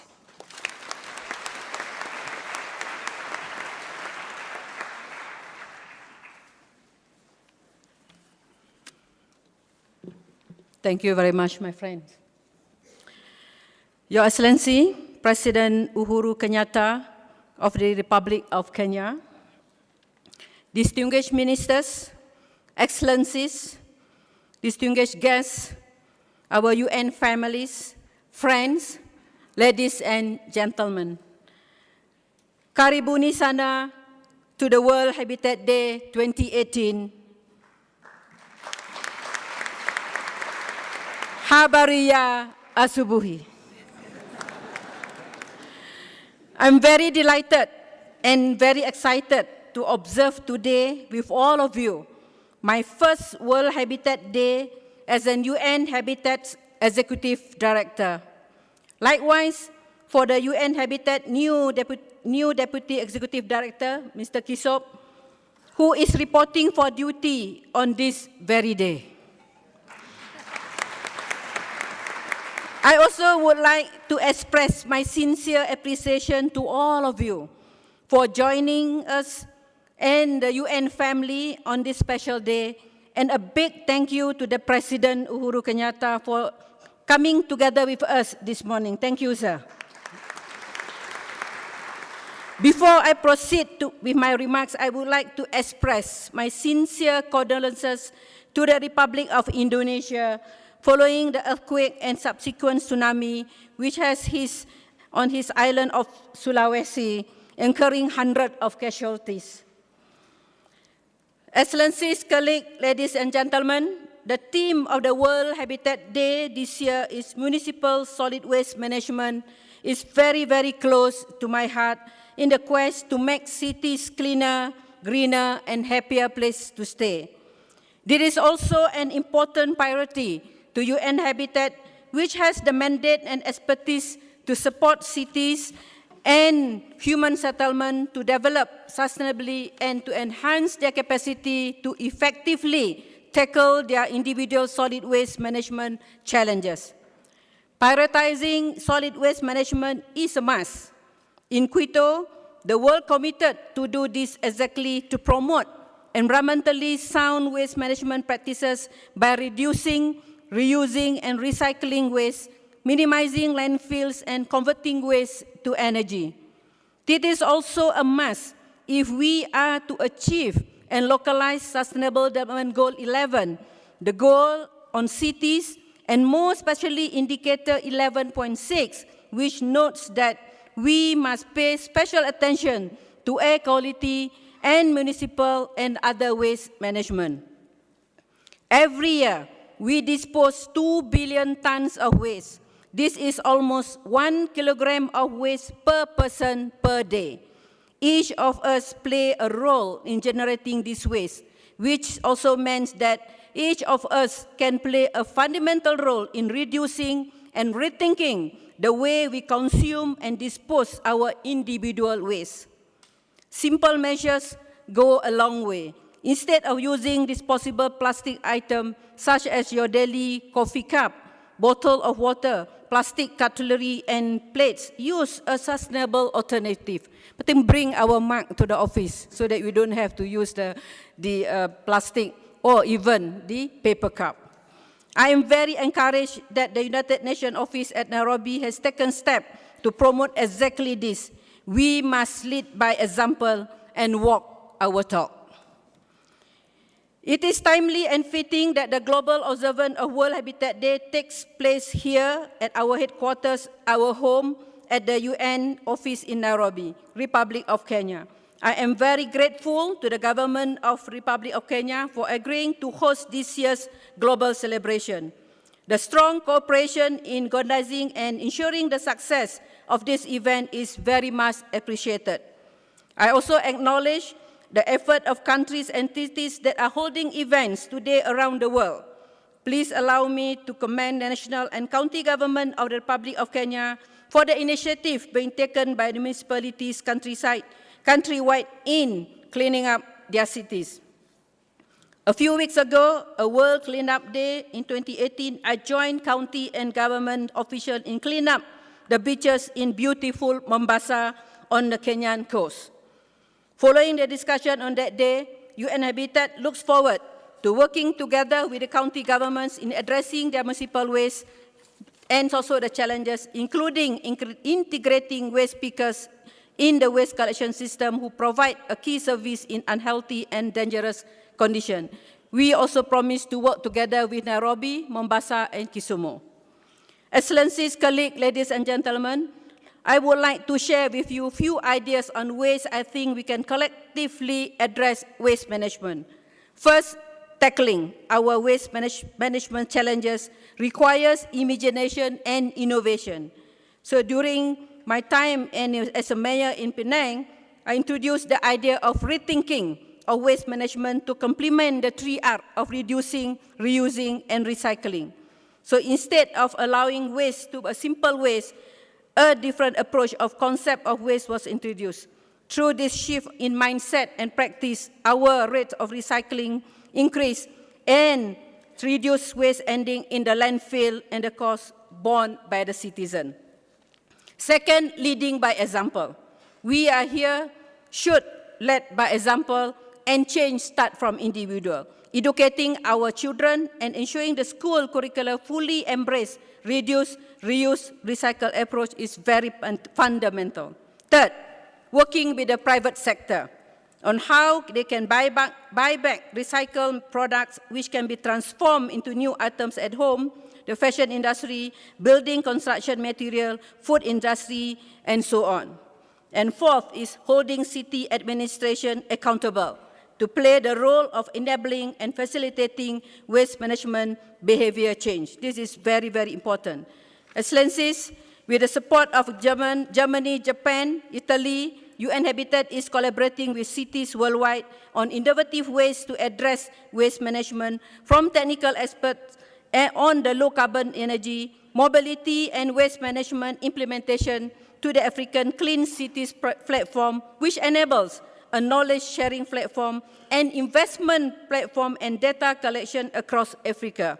Closer to home, UN Habitat has assisted Kajiado County in developing an innovative waste-to-energy plan. UN Habitat remains committed to providing innovative solutions to solid waste management. To that end, please join us, call for action for waste-wise cities, a global campaign which we are launching today at the FRESH conference. It calls for cities, town communities around the world to rethink, reduce, recycle, and reuse waste, and will be a platform necessary to do so. Excellencies, I would like to conclude that UN Habitat today, the UN Habitat Scroll of Award winners on 2018 symbolizes this commitment, which is grounded in outstanding contribution to improving urban life and ensuring no one is left behind. For this reason, UN Habitat is more than ever committed in making cities inclusive, safe, resilient, and sustainable. Here in Kenya, UN Habitat is working closely with the government and other partners such as World Bank to support implementation of the second pillar of the Big Four, the pillar on the affordable housing. So, I would like to conclude here by stressing that effective waste management starts from us all as an individual. Though collective action, we can achieve a world which is cleaner, greener, safer, healthier, and happier for us to live, work, and play. The United Nations in Kenya and globally is ready to support this noble effort and to turning waste-filled cities to waste-wise cities. Let us make it today and forever, and let it be sustainable. I thank you for your attention. Asante sana. Thank you.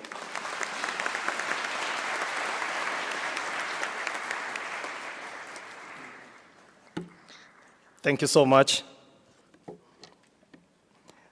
Your Excellency, the Ministry of Transport, Infrastructure, Housing, Urban Development, and Public Work is the national focal point on housing and human settlement matters.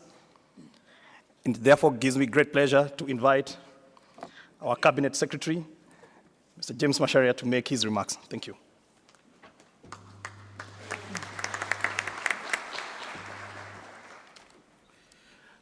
Your Excellency, the President of the Republic of Kenya, Honorable Uhuru Kenyatta, the UN family present today, governors, members of Parliament, Excellencies, ladies and gentlemen. Your Excellency, this year's theme, Municipal Solid Waste Management, is appropriate for us here in Kenya because it comes at a time when Kenya is focusing on the Big Four agenda, which includes universal health care, manufacturing, food security, and affordable housing. At the heart of these four pillars is the need to address the solid waste that is generated at the household level and during other processes such as food processing and manufacturing. The national government has developed and continues to develop laws and regulations on sustainable management of our waste in liaison with the county governments and other stakeholders at both national and international level. The theme also draws the attention of governments and stakeholders to the importance of addressing waste management, and particularly with regard to the attainment of the UN Sustainable Development Goals. The current trends in urbanization call for the concerted efforts of all actors in planning, implementation, and monitoring the changes in the solid waste system. Policymakers must therefore involve all relevant players, some of whom comprise households that generate waste, service providers, external agents, and private sector and other non-sector players. Quality solid waste management is a good indicator of a city's governance, and therefore a reminder to us that we all have the responsibility to shape the future of our cities and towns. Your Excellency, ladies and gentlemen, we have been working closely with UNEP and UN Habitat on a number of initiatives to address waste management and the conservation of the environment in Kenya. Recently, we signed the Habitat Country Program document 2018-2021 with UN Habitat to further enhance our cooperation. This document acts as a guiding framework for UN Habitat's programs and activities in Kenya, both at national and county levels. It also provides a framework for collaboration between the government and the UN Habitat in line with Kenya's priority areas. I would like to encourage all of us to actively participate in managing solid waste so that we can reduce the chances of urban decay and promote sustainable cities. Let me take this opportunity to thank the organizers of this event, and particularly our host, UN Habitat, for their commitment in making this day a success, as well as all participants for sparing your valuable time to be part of this observance. With those few remarks, it is now my pleasure and privilege to invite the chief guest, His Excellency, the President of the Republic of Kenya, to make the keynote address. Asanteni sana.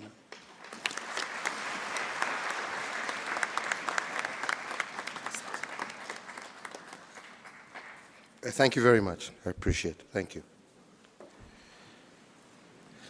Distinguished guests, ladies and gentlemen,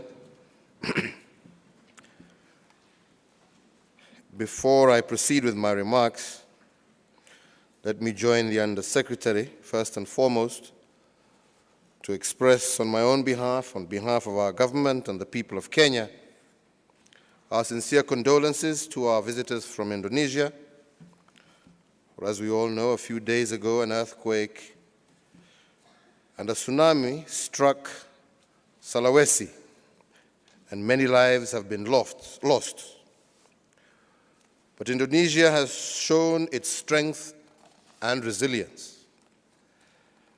Indeed, this morning our thoughts and prayers go out to the people of Indonesia who have been Kenya's steadfast partners and friends since independence. And in our own small way, we shall make our own contribution to the victims of this tragedy. So I therefore kindly request all of us, if we could just stand for a moment of silence in memory of those who have lost their lives.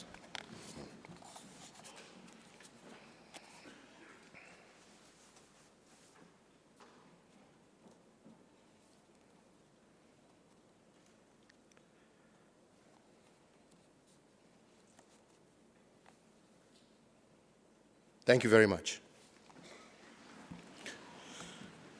Ladies and gentlemen, I'm delighted to join you this morning to mark this year's global observance of the World Habitat Day 2018.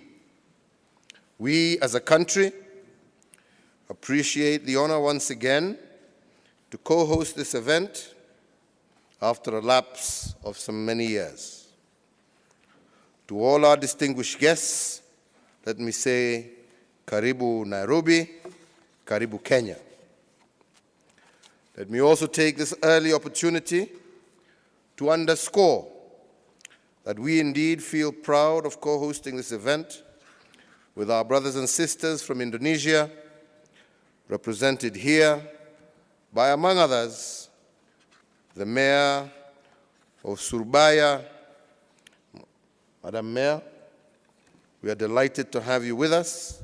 Please feel very much at home amongst your Kenyan brothers and sisters.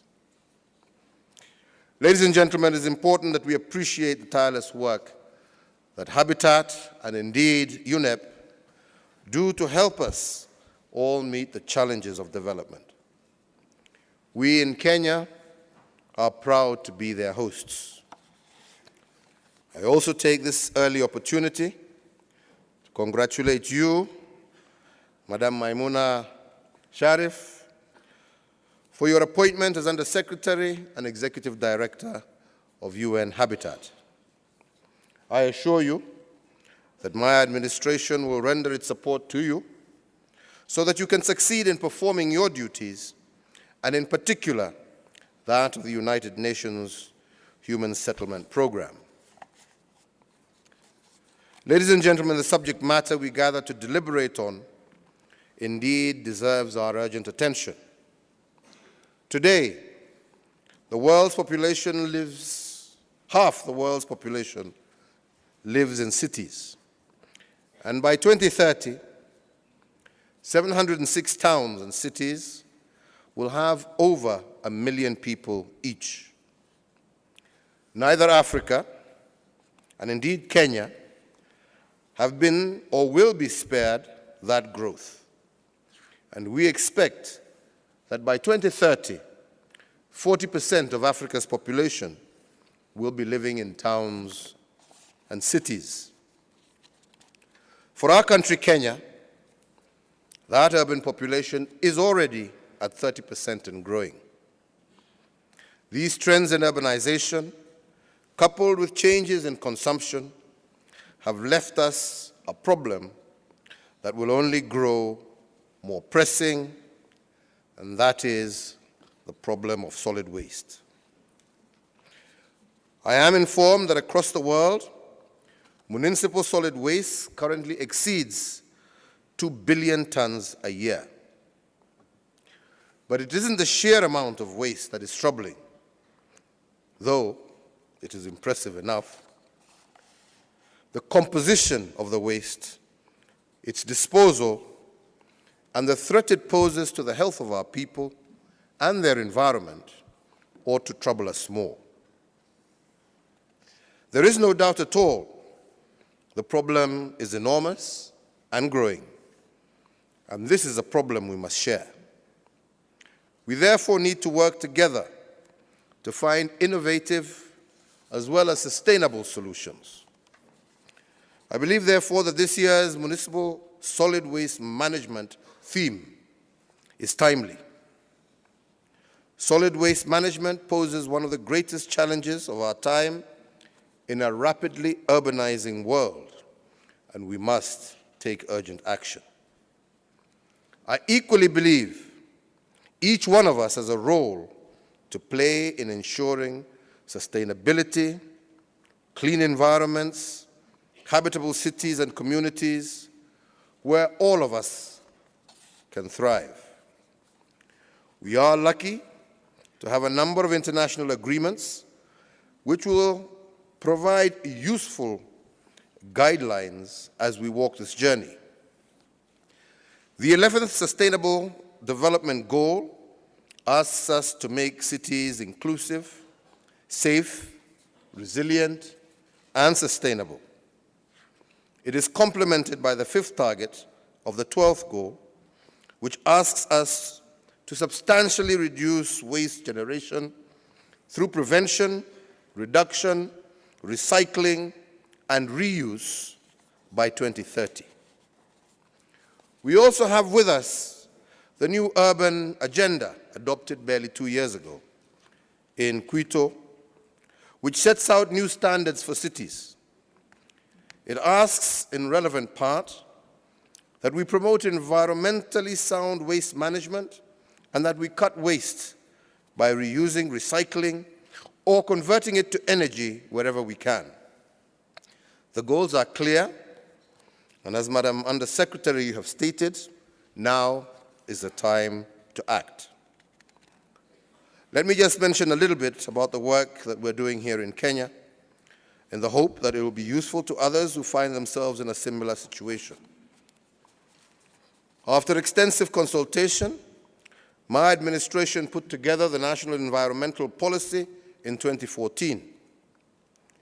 And I am pleased that we have a clear now and detailed set of rules for the management of Kenya's environmental and natural resources. The guidelines enable the National Solid Waste Management Strategy 2015, which is our national plan for solid waste management. At the moment, we are working with our county governments to agree on county plans, the better way to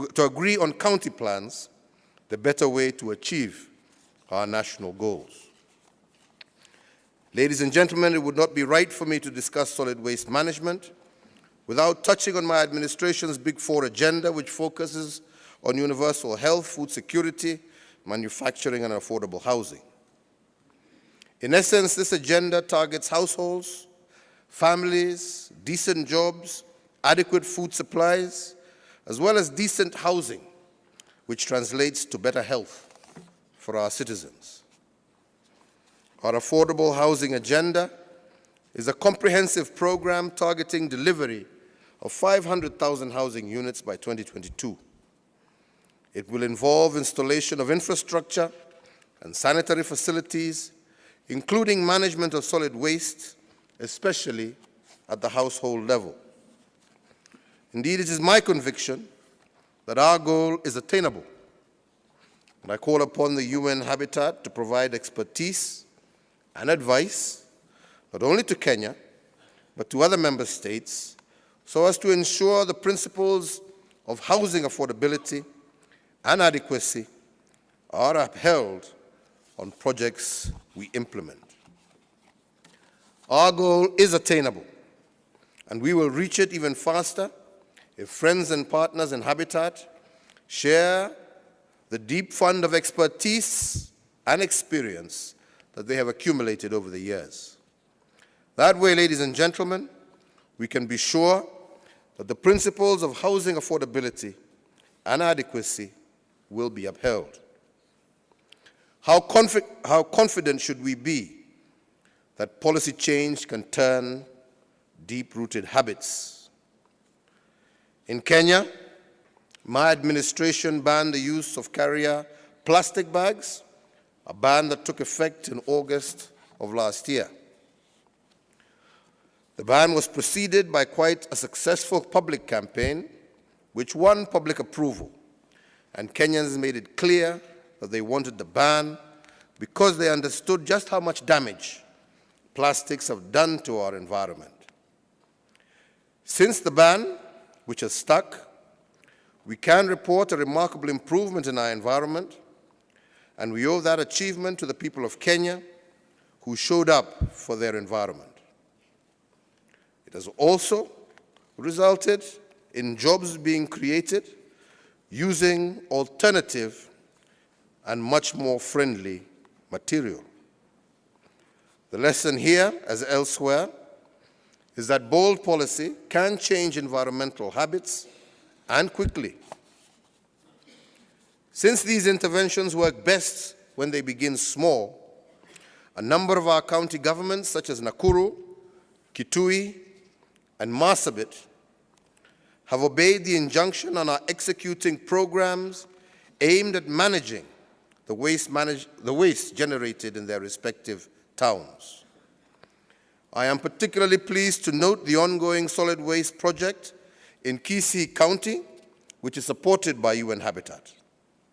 In addition to solid management, the project aims at creating jobs for young men and women through recycling the waste.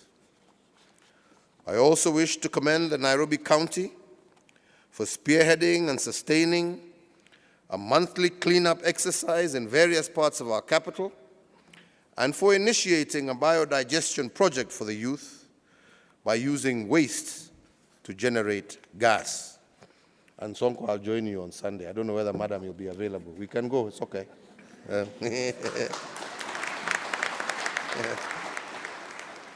Ladies and gentlemen, we cannot just rest there. I believe building capacity is an important dimension of waste management. And as we know, global challenges call for global responses. Waste, although produced locally, is impacting negatively on land as well as marine life. Globalization of the local and localization of the global is our new normal. It is for this very reason that my administration has agreed with the Canadian government to co-host the Sustainable Blue Economy Conference from the 26th to the 28th of November this year. I am pleased to note that UN Habitat and UNEP, together with other UN agencies and entities, are also on board. Let me conclude my remarks, ladies and gentlemen, by once again urging each one of us to take personal responsibility in managing waste, indeed starting from the household level. We should all be good ambassadors in delivering this message to our neighbors and friends. Responsibility, as we have been told, begins with you and me.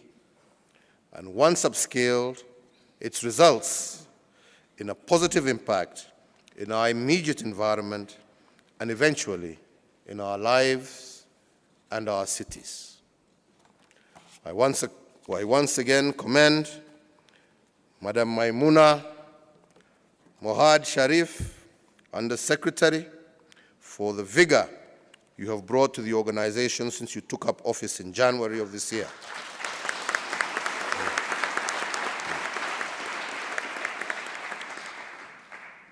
Your passion and commitment to strengthen UN Habitat as a focal point for sustainable urbanization and human settlement is unparalleled, and indeed I understand it extends to going to our informal settlements like Madari and Kibera, playing football with the girls there, encouraging them.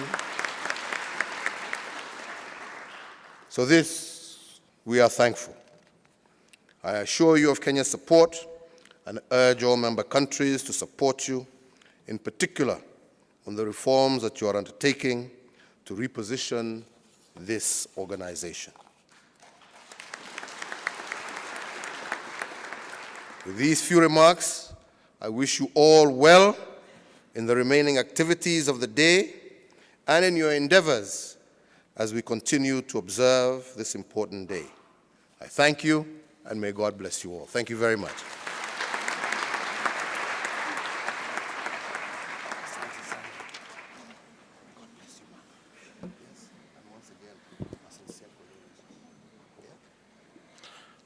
Thank you, Your Excellency. And now, Madam Christine Musisi, Director, External Relations, UN Habitat, will guide us through the presentation of Scroll of Honor Awards. Madam, karibu. Thank you very much, Your Excellency, President Uhuru Kenyatta, President of the Republic of Kenya, Cabinet Secretary, permanent representatives, our UN colleagues, Executive Director, senior officials and colleagues, ladies and gentlemen. As Madame Maimuna mentioned, the World Habitat Day is celebrated all over the world. The Scroll of Honor is awarded during the occasion of World Habitat Day in the city that is hosting the global observance. The Scroll of Honor is one of the world's prestigious awards presented to those who are working on sustainable urbanization. It focuses on outstanding contributions in the field of developing and improving urban lives, provision of housing, and highlighting the plight of the poor or displaced, ensuring that no one is left behind. Ladies and gentlemen, this year the Scroll of Honor is awarded to 5 winners, and I will ask each of the winners to come and receive their award from the President. I will start with the Huzhou City, Jiangsu Province in China. Can you please move and receive your gift? The city of Huzhou has a population of over 10 million people. They have established a comprehensive solid waste management system, and up to a third of household waste in Huzhou is now recycled. This has become a national pilot for the city, and it has been extended to 166 cities in China. The next is the Institute of Physical Planning, Cuba, who have developed a positive urban and territorial plan to implement the new urban agenda. Please come and receive your plaque. The National Action Plan 2017-2036, the Institute of Cuba, you have now been awarded the UN Habitat Scroll of Honor. Congratulations. The next is our own Miss Tri Risma Harini, Mayor of Surabaya City, Indonesia, for implementing people-centered and inclusive city regeneration and developing initiatives that are prioritizing low-income residents to ensure they are not left behind. Ms. Risma Harini, you have now been awarded the UN Habitat Scroll of Honor. Congratulations. Mr. Isaac Kakamuwasa, our own here in Kenya, Chairman, Mathare Environmental Conservation Youth Group, for harnessing the potential of disadvantaged youth and inspiring community-wide involvement in solid waste management. Mr. Isaac Muwasa, you have now been awarded the UN Habitat Scroll of Honor. Congratulations. Now, I also would like to call upon the son of the late Dr. Mona A. Sarah Geldin, who was Vice President of the Institute of International Urban Development, USA. She is being awarded posthumously for all the good work that she has done in the globe, in Sub-Saharan Africa, Eastern Europe, Middle East and North Africa, Central Asia, Latin America, and the Caribbean in promoting sustainable urbanization. Thank you very much. Thank you very much. So the President will take a photo with the Scroll of Honor winners. Yes? Okay.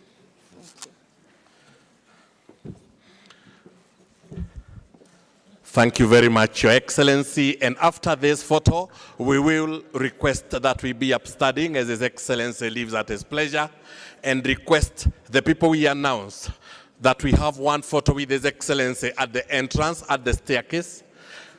So for those of us, we request for one more photo, Your Excellency, at the staircase with UN permanent representatives. And if we could kindly move quickly to that place so that we join His Excellency the President for that photo. Everyone else, hold on just a bit, most kindly.